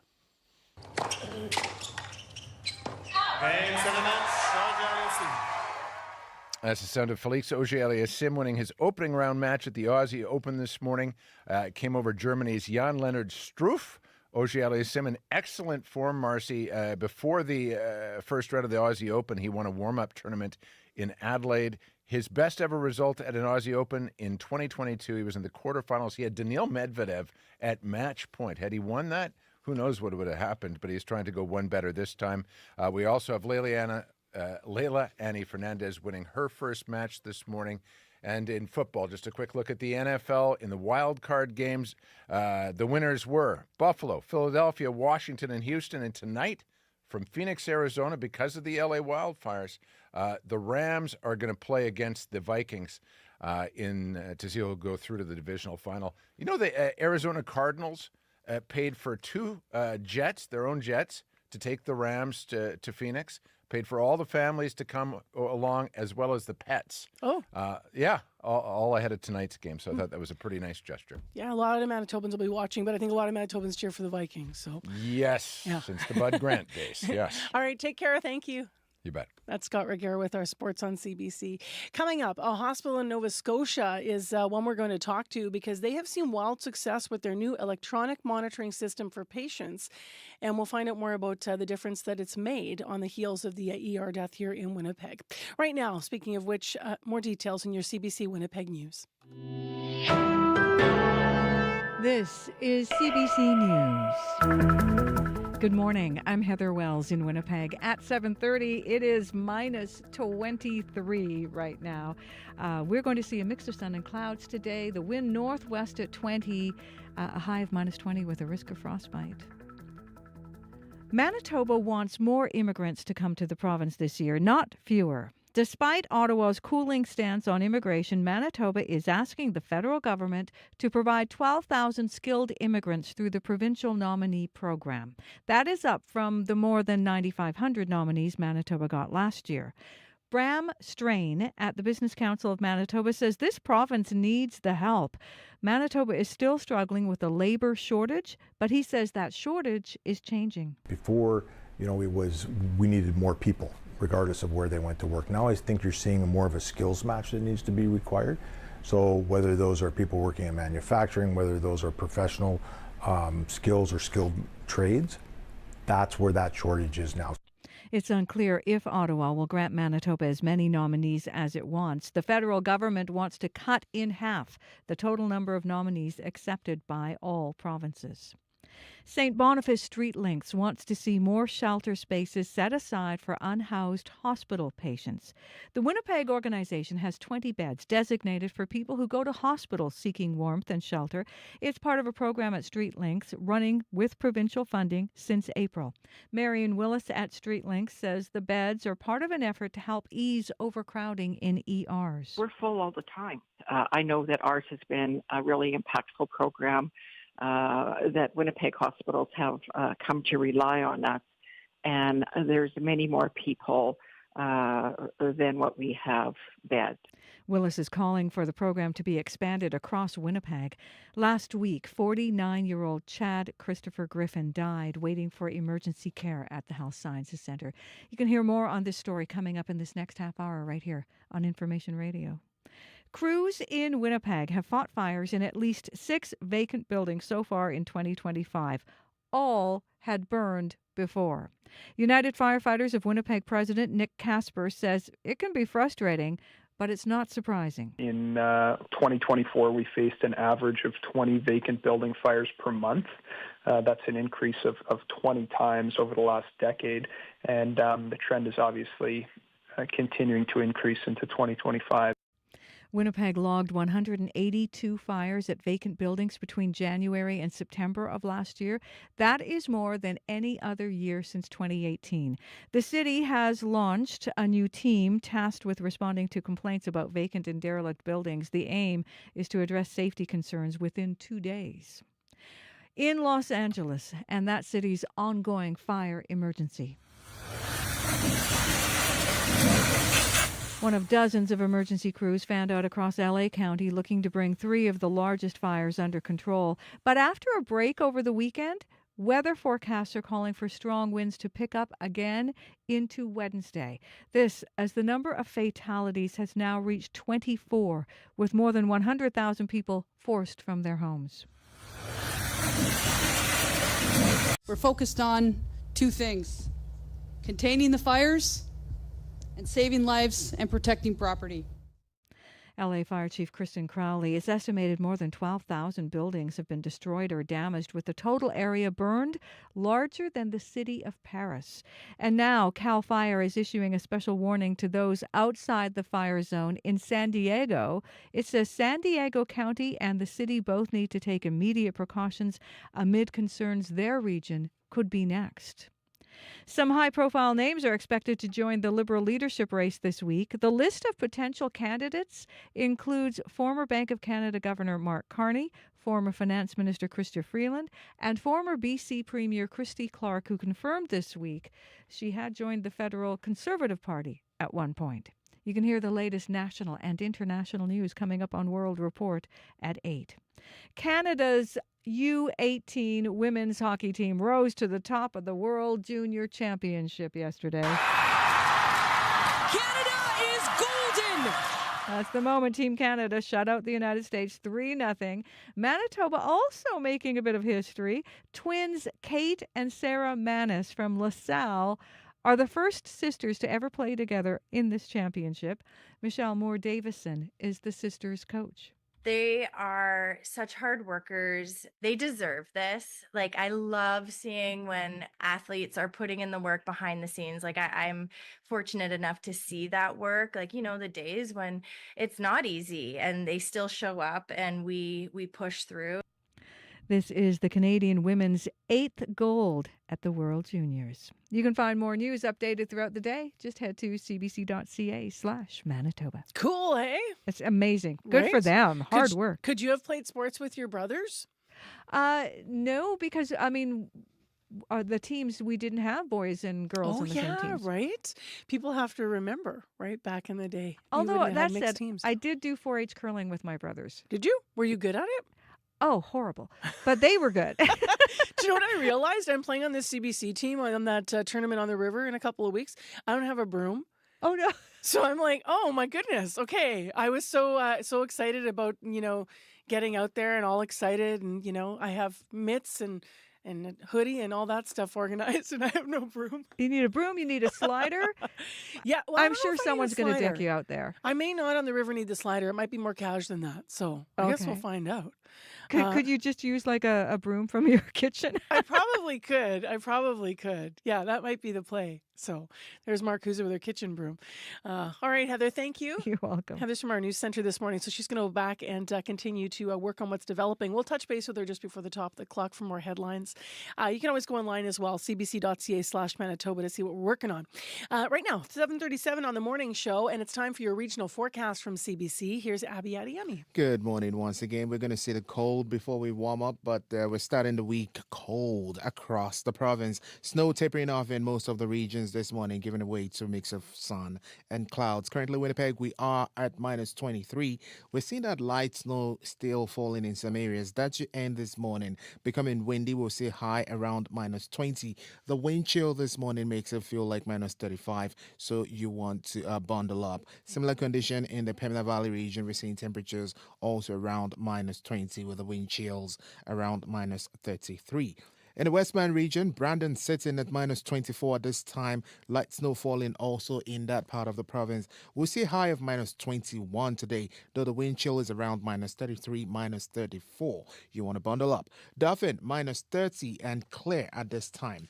Highs will be around -21. The wind chill for that part of the province would make it feel like -36 as you start your day. In Gimli, we're seeing light snow with the temperatures around -26. That should transition to a mix of sun and clouds later. Windy, high of -22, wind chills near -32. Now, for the Pan Flin Flon, we're seeing clear conditions in that part of the province. However, it is cold. It is -36 at this point. The morning would make a transition to a mix of sun and clouds. Highs will be around -23, and then the wind chill stays around -36 for most of the morning. In Thompson and Churchill, both regions seeing light snow. We're seeing temperatures hover around -20, 21. It will be windy at some point. The wind chill for most regions will be around -34 and -30. So in summary, it's a cold start to the week across the province. Most of the regions seeing light snow. That return to a mix of sun and clouds later. The wind chill is something you need to take into consideration this morning because it feels colder. We're seeing chills around -35. But right now, Winnipeg, we are at -23. Light snow will end this morning, becoming breezy with a high of -20. On the highways, I'm just looking at the Minnedosa number 10 right now.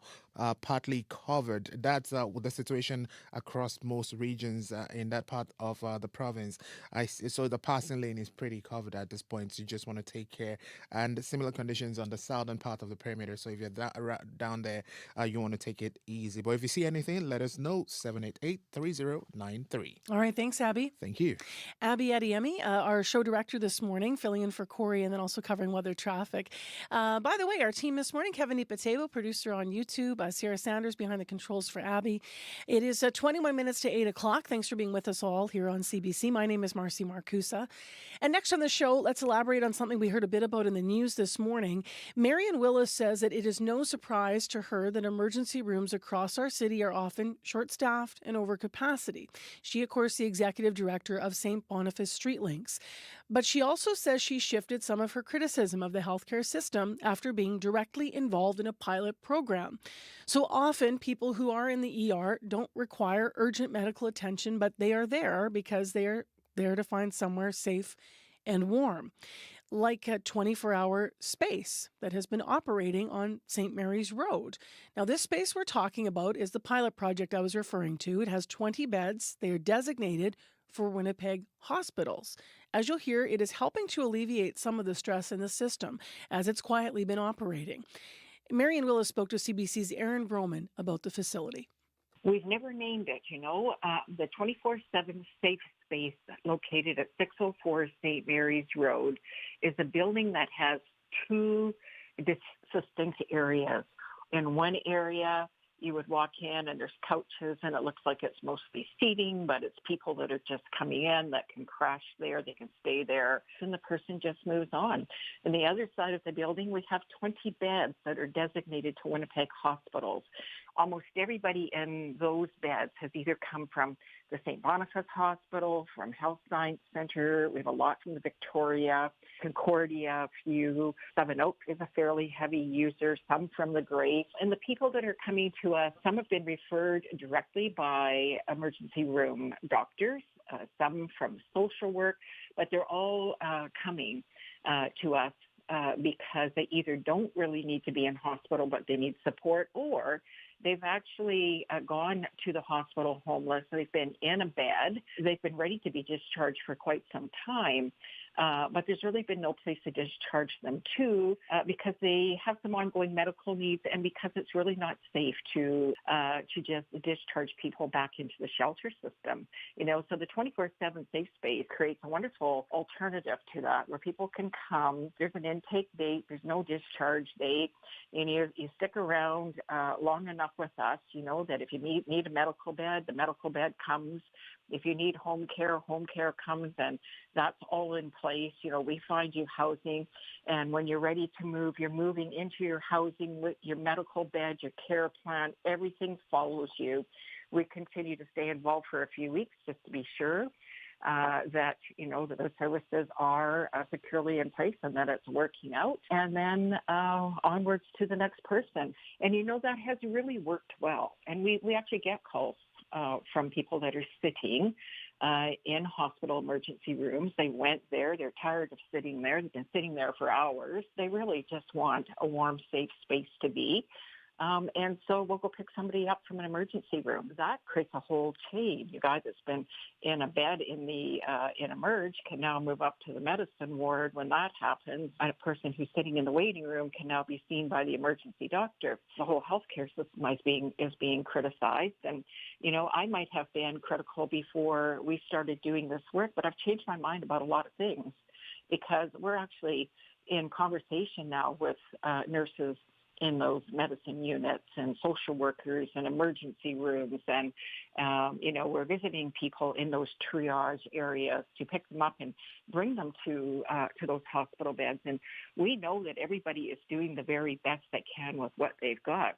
The Manitoba government did reach out to me to inquire whether this is something that we might consider doing. And I thought, why not? I think that, if there are community organizations like ours or others out there that are willing to help, I think there are creative, innovative ways that, that community organizations can take some of the pressure off of our systems. And when it comes to your 20 beds or the 20 beds in the 24/7 safe space being used by Winnipeg hospitals, do you know how long that has been the case? This has been a pilot project since April, and it ends March 31st, and will it continue into the new year? I've yet to hear. When it comes to Winnipeg specific, and with you saying we could use some more 24/7 spaces for the hospital, people that have come from the hospital, why do you say that? Because we're full all the time. and I'm constantly trying to find a way to add a new bed, but I'm restricted also by capacity limits within the facility that I am in. I know that those 24/7 safe spaces would be impactful. I know that ours has been a really impactful program, that Winnipeg hospitals have come to rely on us, and there's many more people than what we have beds. And so I know it would make a difference. So that's the CBC's Erin Broman in conversation with Marion Willis. She's the executive director of St. Boniface Street Links. So we do know that the premier was on our show last week, and he said that there's an announcement coming this week, he said, for what wraparound supports and are going to be announced by the province, presumably. And I'm presuming that because he said the announcement will be around their plan to deal with people, help people that are unhoused, to help with housing. Now, will there be more details about helping people who are unhoused as it relates to them seeking shelter in emergency departments or other spaces? We're not sure, so we'll see what that announcement entails. We do have a couple of more angles, though, on this story, and all of this, of course, all these discussions have been started by last week on Tuesday, the death of a man at HSCER. So as you've been hearing in the news, CBC has reached his sister, so we'll hear more from her after 8 o'clock. She says her family finally has some closure. We're going to hear more about why she said that, so stay tuned for that. Also, still ahead in this half hour of the program, there is technology being used in a hospital in Nova Scotia to keep patients safe in their waiting rooms. They have implemented electronic monitoring technology for patients. They say it's been extremely successful. So we're going to talk to them about what this is and the impact that it's had. Be an Iron Man and curl. No, not your hair. This is curling on the frozen ice of the Assiniboine River.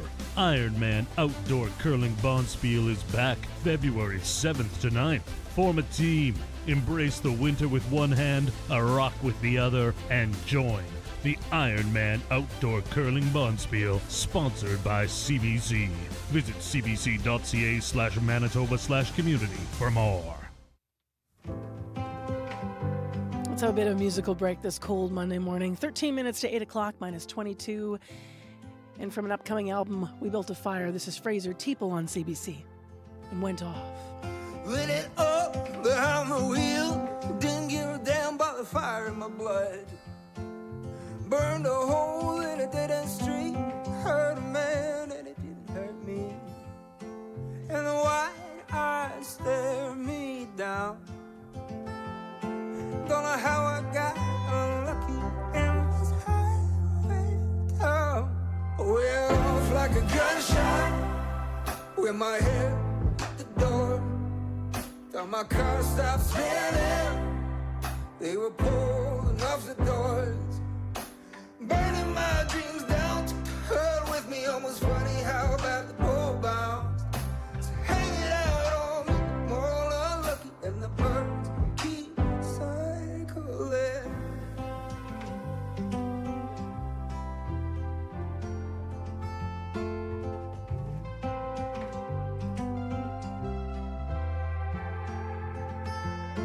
Had a wrench in my hand from the time I was 8. I worked on the farm fixing things that break. I left school for the shop, but I held my pride. Now I'm stuck on the post telling the man outside how to change his winter tires. And the sun goes down on the street and it looks like fire. Way off like a gunshot, with my head hit the floor. Till my wrench stopped spinning. They were pulling down the doors, shutting my dreams down, took the work from me. Almost funny how bad the ball bounced. So hang it out on me, more unlucky, and the birds keep circling. Like a gunshot, it's pulling me down, pulling me down. Like a gunshot, hanging out on me. Like a gunshot,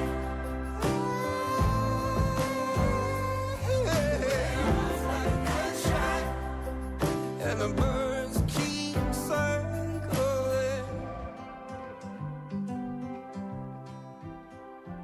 Out of London, Ontario, Fraser Teeple, tunes called Went Off on CBC. I'm Marcy Marcusa. This is Information Radio.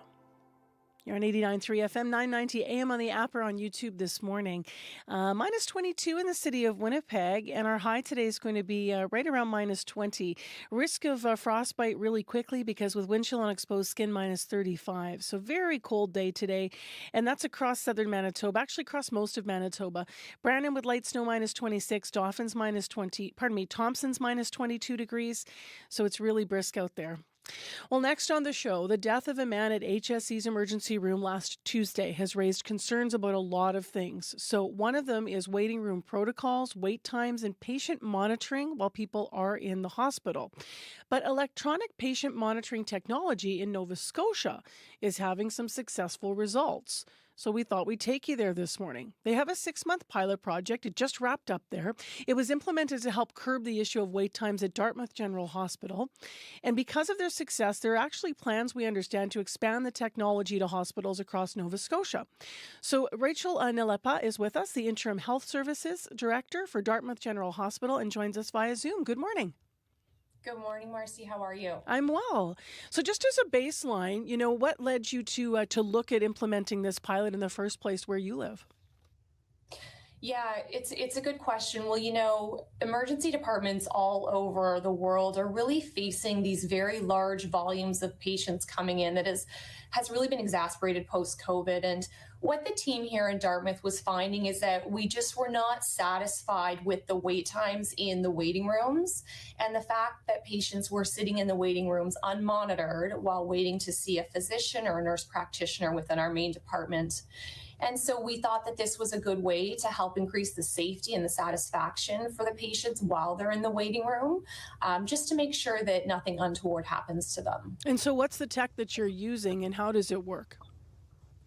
Yeah, so the tech is an actual wearable vital sign monitor. So it's a very small piece of equipment that's attached to the patient's hand and wrist.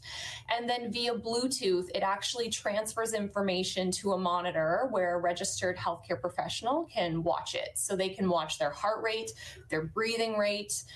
You can choose options to watch their blood pressure as well as the amount of oxygen that's in their blood. Who gets the monitor put on them? Is it every patient or how are those decisions made? No, it's not every patient. So we do have criteria based on literature of what type of a patient would benefit from this type of a monitor. So it would really depend on the vital signs and the condition that the triage nurse finds when the patient first comes in. And then, of course, we've also left it up to the nurse at triage, where if they feel something in their gut, like this patient needs a wearable, they will just put a wearable on them before they go to the waiting room. And who looks at the information that's coming in? Is it the nurses or healthcare professionals at the triage desk that are monitoring that information, or is that a separate person that's actually focused in watching that? Exactly. It's a separate person, Marcy. So part of the challenge with these very busy waiting rooms is our triage nurses were unable to keep their eyes on everyone while also triaging new patients that were coming in the door. And so before we started the wearable pilot, we actually did another pilot where we implemented what's called a waiting room care provider. And that's also a licensed staff member. So either a registered nurse, licensed practical nurse, or advanced care paramedic, whose sole job for their shift is to care for the patients in the waiting room. And so this waiting room care provider, or WRCP, is who monitors the information from these wearable devices, and then they can intervene if they need to. So that's obviously that's directly important for us in Manitoba, because after the death of Brian Sinclair some years ago, there were policies instituted, and we have had people checking. This was one of the things that changed in HSC's waiting room, that there are people, human beings, that would check on folks. And you guys had that and you moved to the tech. What's the difference been then? What success have you seen with the tech? So we've been able to catch patients whose vital signs are actually changing in the waiting room that otherwise we would not have noticed. So we've been able to catch patients whose heart rates have jumped up drastically high and brought them in to be seen immediately. And there's also been a number of patients we have caught whose oxygen saturation levels are dropping, potentially because of a respiratory illness. And so we are able to then re-triage patients with more information than we had at the initial assessment. So overall, it has been incredibly successful. What's the reaction been from those, human monitors, for lack of a better term? I've forgotten the term you used, that would have been in the ER checking on patients, and now they're the ones looking at the data. What's the reaction been from them? So we did do pre-surveys from the staff and post-surveys. It's a 100% satisfaction from the team. The team was really the ones that felt like they couldn't provide the best care that they wanted to these patients in our waiting rooms. And so they adopted it very well. They're very pleased with it. Obviously, you have plans to expand it. I alluded to that. Can you tell me sort of about why? You've already talked about the success, but what was key in saying, no, this is worth expanding, and here are the data points about why?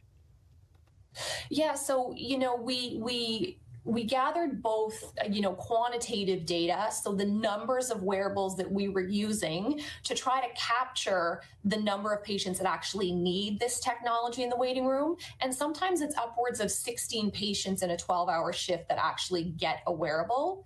The other thing that was really important to us was the patient feedback. So we also did a pre-survey with patients in our waiting rooms and then a post-survey with patients in our waiting rooms, and 100% of them felt more comfortable in our waiting room while they had a monitor on. And so that was very important to us. Of course, we want to avoid any adverse event, but we also really want to make our patients feel comfortable and like they're being cared for while they're waiting.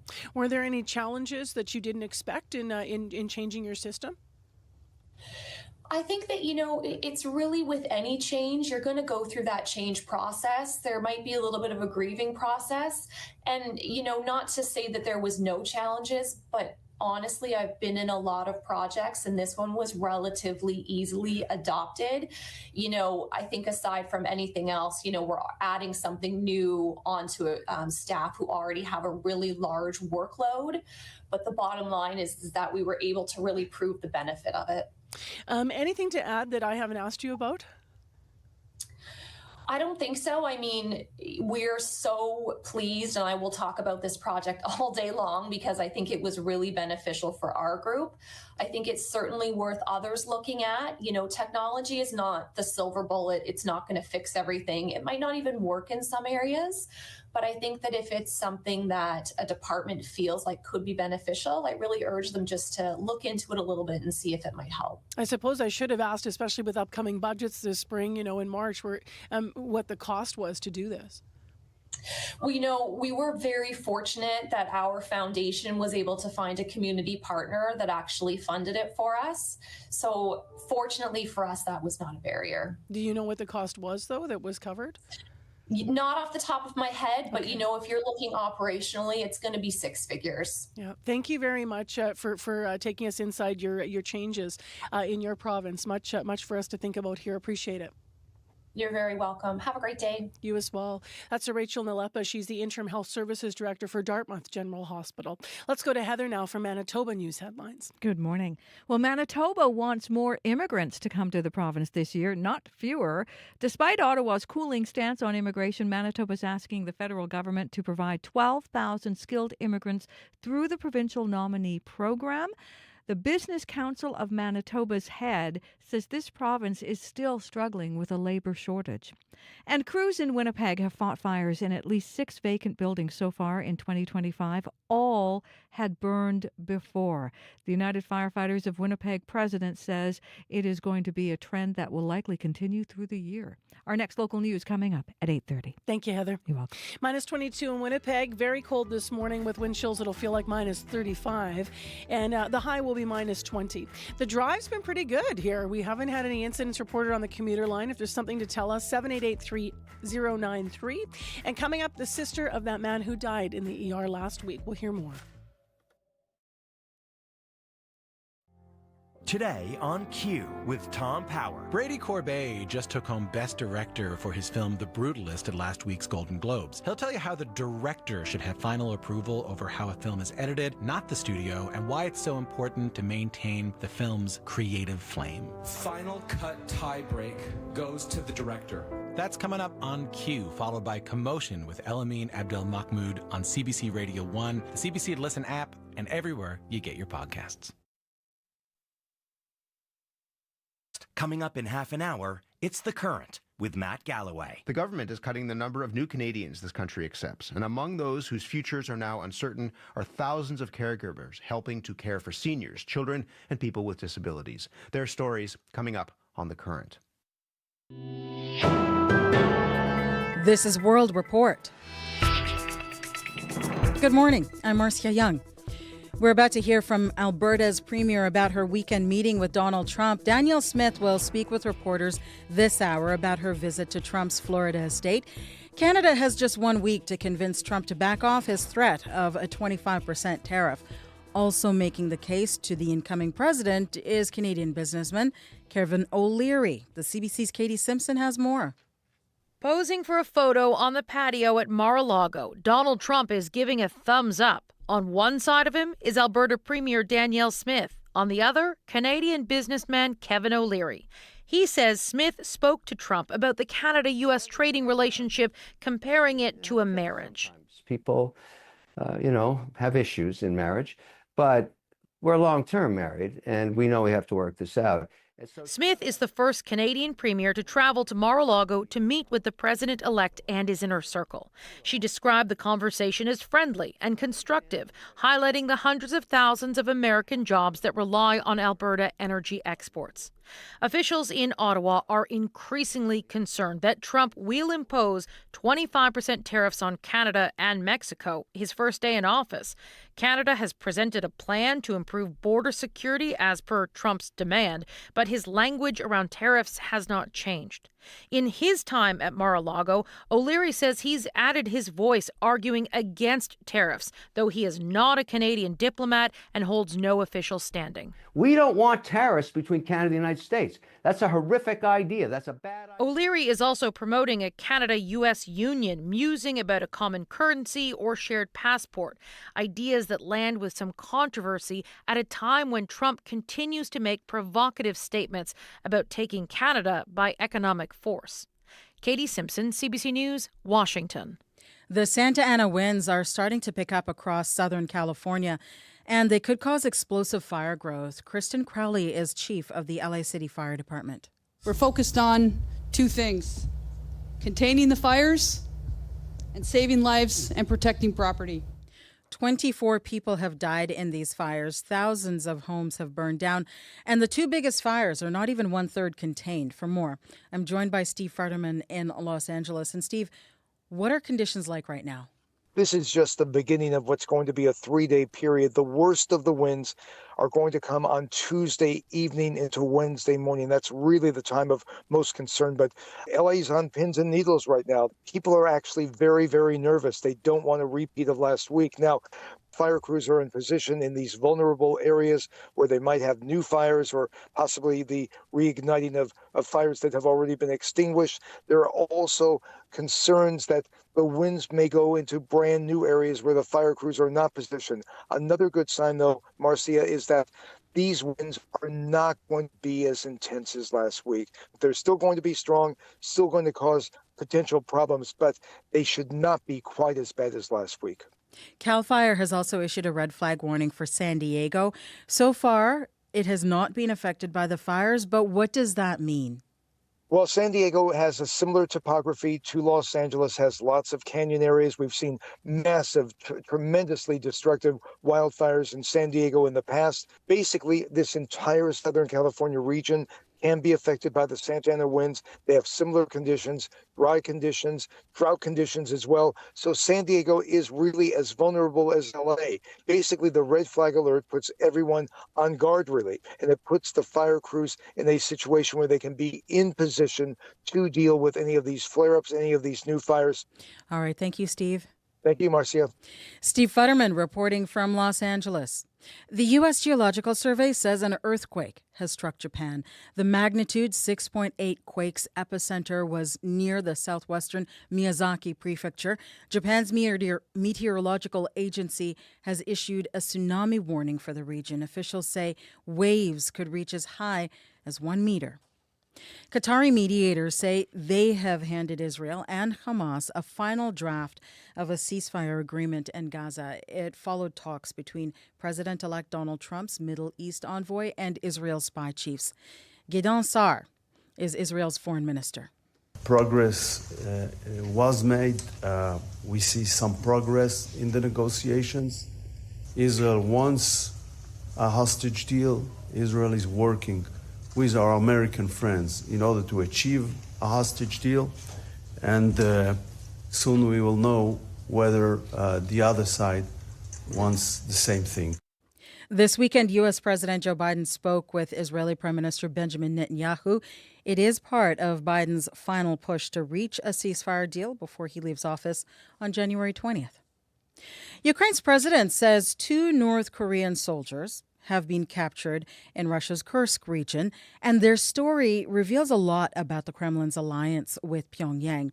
It appears the North Korean soldiers know very little about the war in Ukraine, or even that they've entered a war at all. Dominic Velitis brings us the details. 다시 북한으로 돌아가고 싶어? The unverified video posted by Ukraine's President Volodymyr Zelensky shows the interrogation of the 2 North Korean soldiers.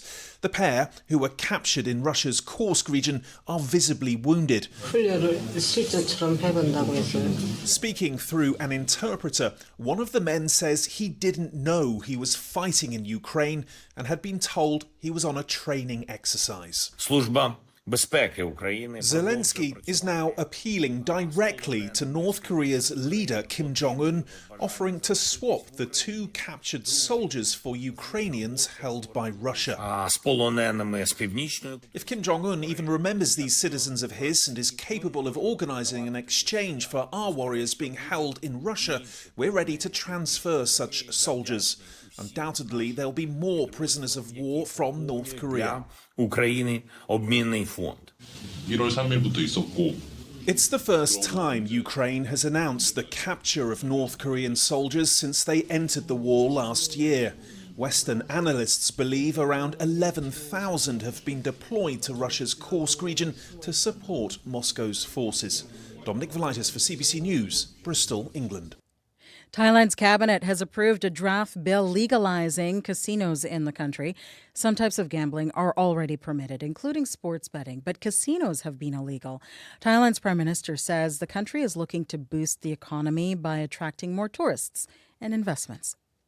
Jeff Bezos' aerospace ambitions are on hold for now. Just been getting an update from Mission Control. We are standing down today's launch attempt to troubleshoot a vehicle subsystem issue that will take us beyond our launch. Blue Origin's New Glenn rocket was supposed to have its debut launch last night. It was going to take off. Then a detachable booster was supposed to land on a platform in the Atlantic Ocean. Elon Musk's Starship program accomplished the same feat last October. But last night, blastoff was delayed several times, and Bezos' team grounded the spacecraft. No date has been set for the next launch attempt.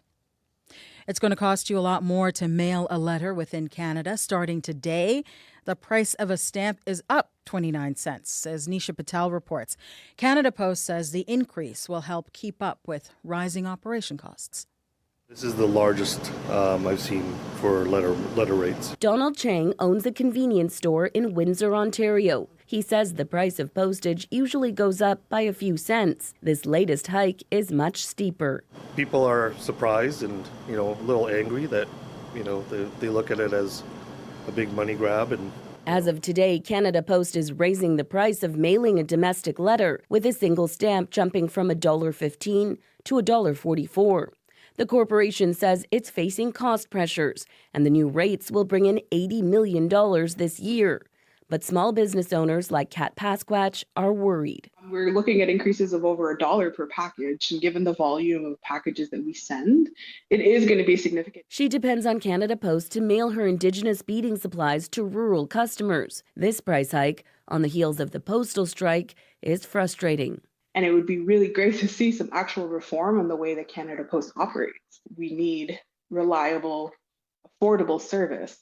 Canada Post has lost more than $3 billion since 2018, and the strike made matters even worse. While workers are back on the job, the corporation still hasn't reached a new labor deal with its union. Nisha Patel, CBC News, Toronto. And we have more on this story at cbcnews.ca. It's on our main page. That is the latest national and international news from World Report. I'm Marcia Young.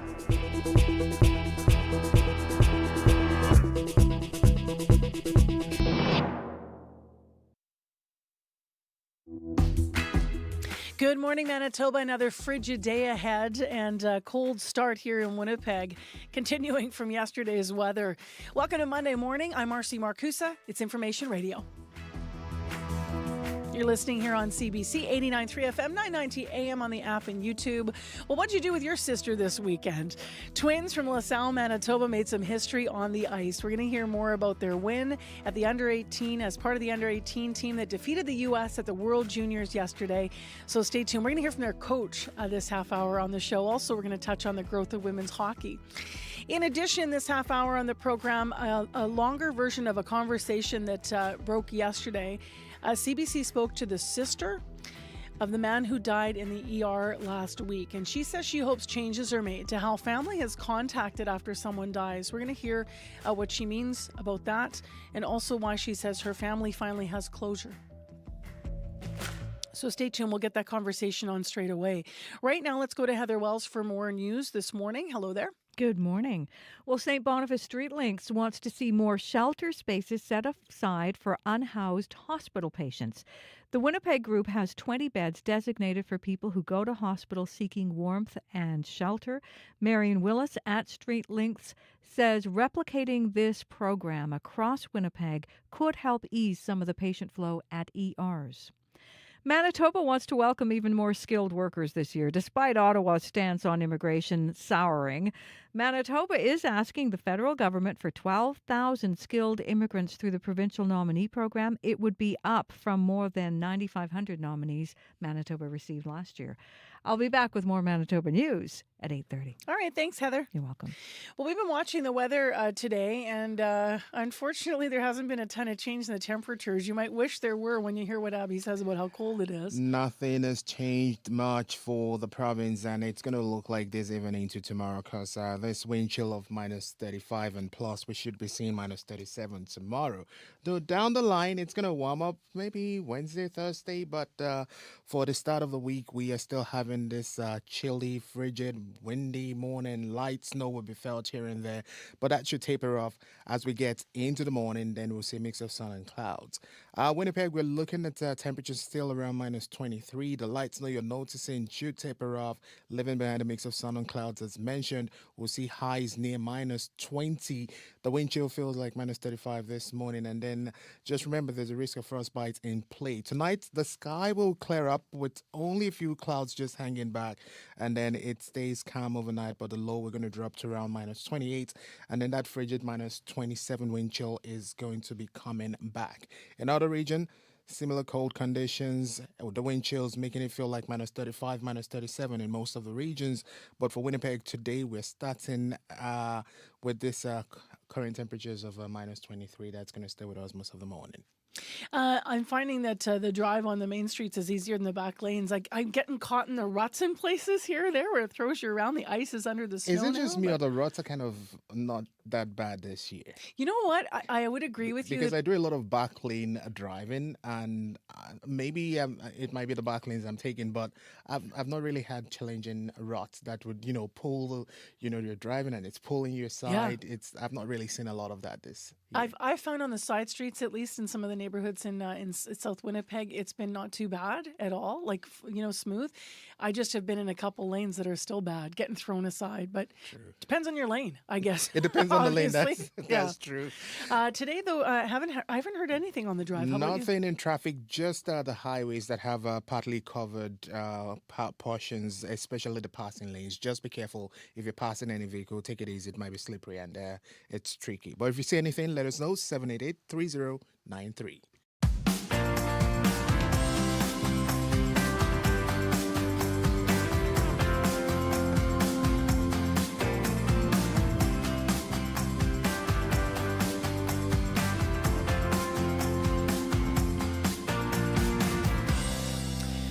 Well, as I mentioned, we want to play you a fuller version of an interview that CBC connected with yesterday. While she still has many questions about how her brother died, waiting for care at Health Sciences Center last week, Ronnalee Reynolds says her family finally has closure.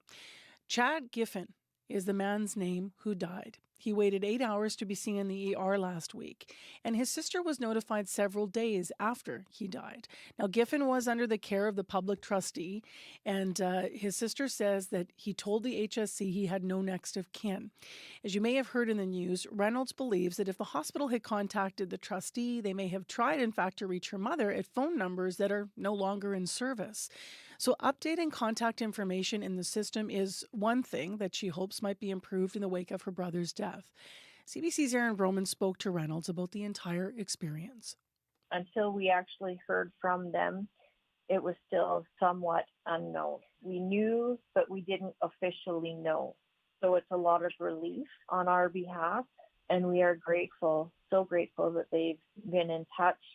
They did answer our initial questions as best they could, and I feel confident that they're going to keep us informed as new information comes to light, that they are going to do everything that they can to help my mom and I get through this, and things that people might not think are important, they might be important to my mom and I. And I do feel confident that they're going to keep us informed in even stuff like that they don't think most people would find important. And I'm really looking forward to keeping that communication door open and getting through this together, all of us. It's not going to be quick. It's not going to be painless, but it's going to help all of us, even though it's going to be long and drawn out. But I think it's going to help everybody. They told me that a concerned citizen had called 911 because he was outside downtown Winnipeg, and it was very, very cold on Monday night, and they had called 911, and I guess an ambulance went to kind of check him out, and I guess there was conversations, and a decision was made that he would go to the hospital. I don't know much more than that. I know that when he got there, his vitals were good enough, I guess, and that is why he went to the waiting room. He had a lot of underlying health issues as well. I don't know if his death was related to anything about his actual medical history, or if something had happened that night or day or morning, I guess. But that's all going to come to light during this investigation, and we're looking forward to some of those answers as well. You had questions about his time in the ER and whether he was being checked on. Did he have anything to say about that? He said they didn't know yet, and that was more or less, I think, going to be one of the first things that they look into, is how often were they checked in on, and not just Chad, but like everybody. I mean, obviously Chad is going to be the priority, but how often did anybody go around and be like, how are you doing? How are you feeling? Are you still okay? Or anything like that?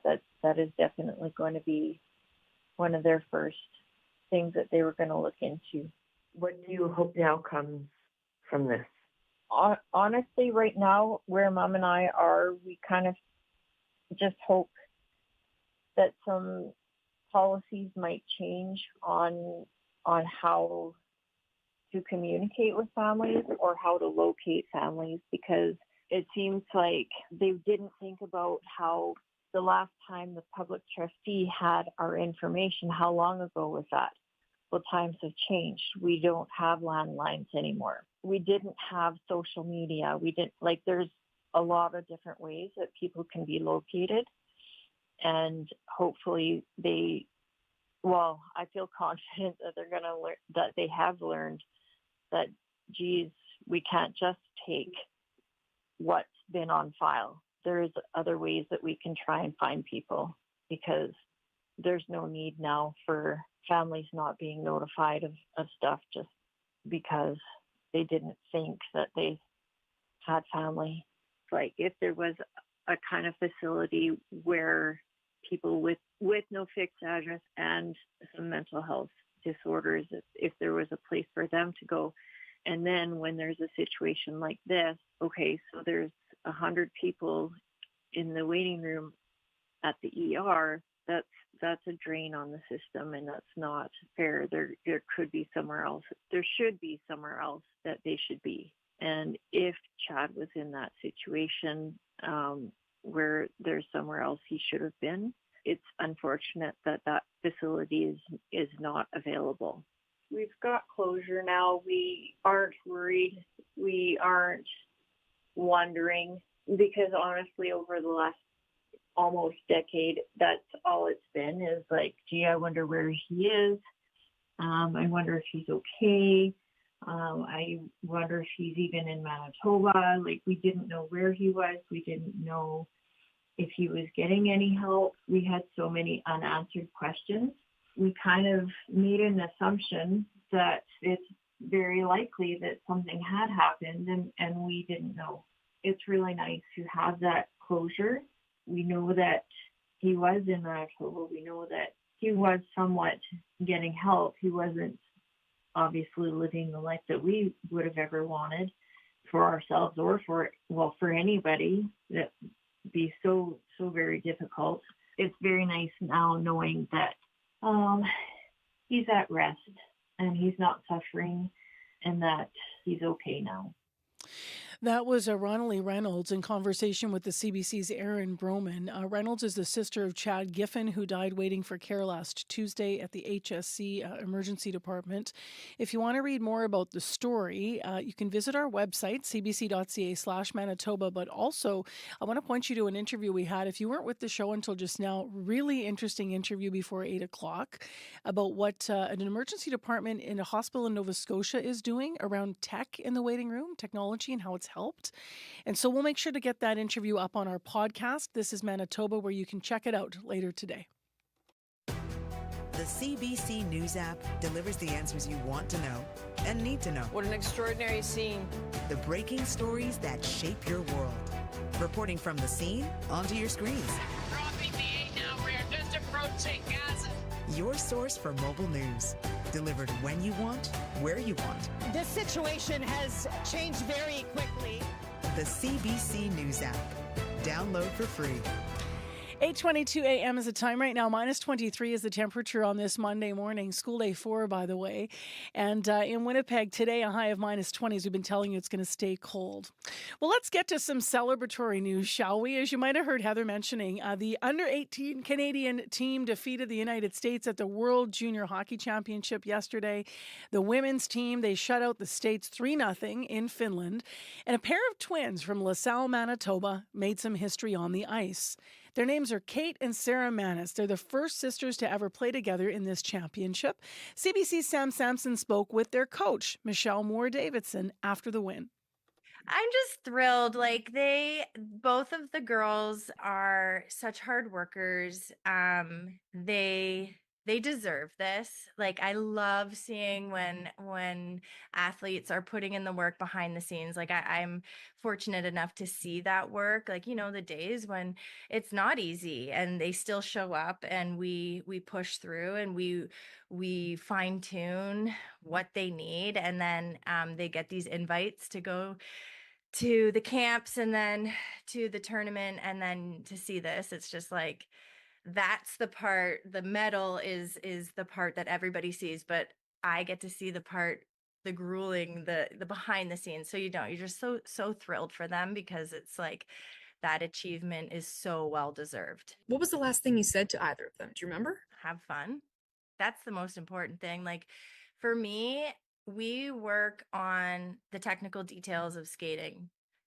I don't want them thinking about their skating when they're playing. So for my job, it's to really harness, like work on the nervous system and the mechanics and the muscle memory. And then they need to just go. They need to go. They need to play. They need to just be free on the ice and go have fun and enjoy these moments because they go by quick. Just with the what seems to be so far a successful second season of the PWHL, and now the women's team has won gold. I think last year they won bronze. So it's just like, it seems like women's hockey is just climbing a ladder. Like there's no top for women's hockey in Canada. Yeah. How do you see the future of women's hockey right now in our country? My gosh, it's so exciting. It's so exciting to see. I see the PW, the Toronto team, quite a bit in Toronto. They're working hard. They're practicing.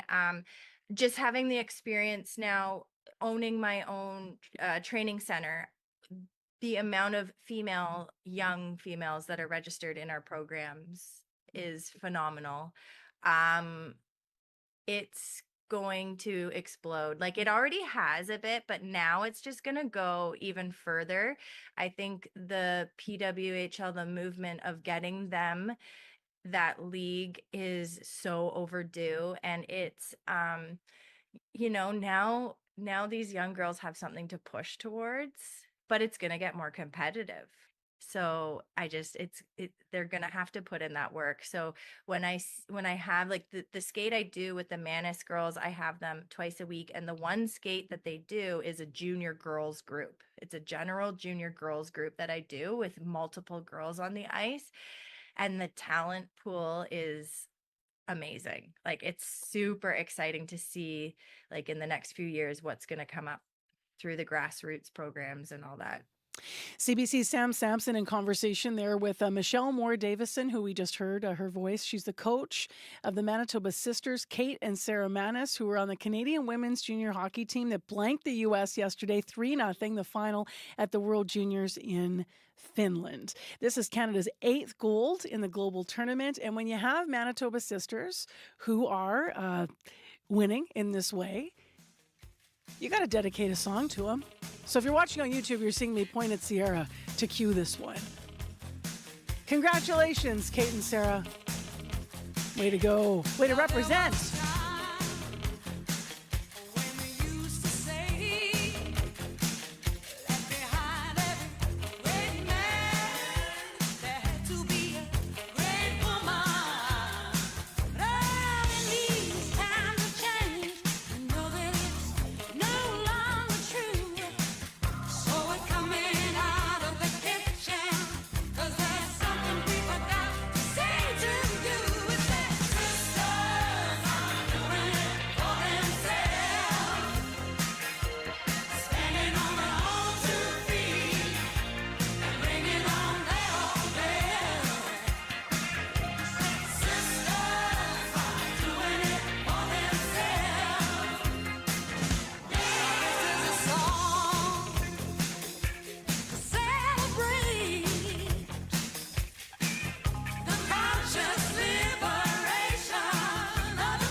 Sisters doing it for themselves, just like the Manis sisters on the World Junior team for Canada.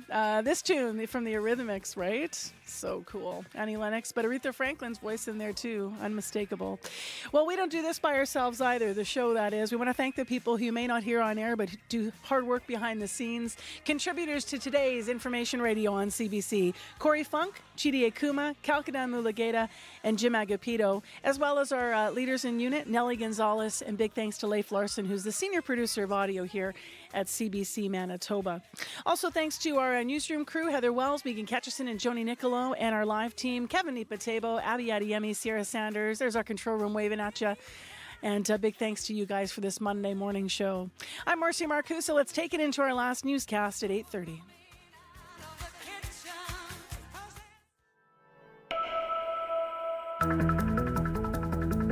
This is CBC News. Good morning. I'm Heather Wells in Winnipeg. At 8:30, it is minus 23. We're going to warm up just a little bit, a high of minus 20 with a risk of frostbite. Manitoba wants more immigrants to come to the province this year, not fewer. Despite Ottawa's cooling stance on immigration, Manitoba's asking the federal government to provide 12,000 skilled immigrants through the provincial nominee program. That is up from more than 9,500 nominees Manitoba got last year. Bram Strain at the Business Council of Manitoba says Manitoba needs the help. This province is still struggling with a labor shortage. However, he says the shortage is changing. We needed more people, regardless of where they went to work. Now I think you're seeing more of a skills match that needs to be required. So whether those are people working in manufacturing, whether those are professional skills or skilled trades, that's where that shortage is now. It's unclear if Ottawa will grant Manitoba as many nominees as it wants. The federal government wants to cut in half the total number of nominees accepted by all provinces. The death of a man in a Winnipeg ER last week has an outreach organization pushing for more shelter spaces to be set aside for unhoused patients. 49-year-old Chad Christopher Giffen died after waiting for about 8 hours to be seen at the Health Sciences Centre. Marion Willis is executive director at Street Links in St. Boniface. She says her organization has designated 20 beds for people who go to hospitals seeking shelter. They're all coming to us because they either don't really need to be in hospital, but they need support, or they've actually gone to the hospital homeless. They've been in a bed. They've been ready to be discharged for quite some time, but there's really been no place to discharge them to. The Street Links program has been running since April on provincial funding. Willis says replicating it across Winnipeg could help ease some of the patient flow at ERs. Well, several vacant buildings in Winnipeg have caught fire so far this month, and all had gone up in flames before. One of those properties was an apartment block on Mountain Avenue. It was at least the fourth time fire crews had been there since 2022. Elsa Doucette lives nearby. Relieved. It's been an eyesore for an ongoing amount of times, a hazard, if you would say. Winnipeg logged 182 fires at vacant buildings between January and September of last year. That is more than any other year since 2018. Now to California, where the death toll from the wildfires around Los Angeles has reached a grim new milestone. Last night, officials confirmed 24 people have been killed. Another 16 are missing. And there are fresh fears this morning about what's coming this week in the forecast, with strong winds expected from now until Wednesday. Kristen Crowley is Los Angeles City Fire Chief. I want to reassure you that your LEFD, all of our regional partners, every single agency that has come from up and down this state and outside of the state, we are ready. Mayor Bass, Chief McDonald, myself, our city leaders are fully committed to ensure that we're ready for this next event. Meanwhile, Ottawa continues to coordinate with the provinces to deliver more emergency resources to Los Angeles. Emergency Preparedness Minister Harjit Sajjan says 60 firefighters from Alberta and BC could be deployed as early as today. And Sajjan says he's in regular contact with officials in California to identify the need for further assistance, which already includes firefighting aircraft from BC, Alberta, Ontario, and Quebec. The cost of mailing a letter here in Canada just went up, and it is a big increase. As of today, a single stamp is going to cost you $1.44. That's a 29-cent jump. Canada Post says with more than $3 billion in losses since 2018, it needs to generate more revenue. Jeff Bezos' aerospace ambitions are on hold for now. Just been getting an update from Mission Control. We are standing down today's launch attempt to troubleshoot a vehicle subsystem issue. Blue Origin's New Glenn rocket was supposed to have its debut launch overnight. It was going to take off, and then a detachable booster was supposed to land on a platform in the Atlantic Ocean. But Elon Musk's Starship program accomplished the same feat last October. However, last night, blastoff was delayed several times and the Bezos team grounded the spacecraft. No date has been set for the next launch attempt. You can find more news updated throughout the day. All you have to do is head to cbc.ca/Manitoba. All right, Heather, thank you. Thank you. So we were pitching a no-hitter, and if you're not a sports fan, that means we had no incidents. Like, it was all clear. And then we got a call in traffic. Yeah, Laj and Wade, there's a motor vehicle collision in that axis blocking the northbound median lane. You need to keep right to pass, though this might just cause minor delays, but take it easy out. And also remember to take it easy at four-way stops at red lights. It might be slippery. It looks polished when you're approaching those intersections. Cold day in Winnipeg, colder across the province, mostly below minus 20s. Light snow will taper off this morning. We'll see a bit of mix of sun and clouds.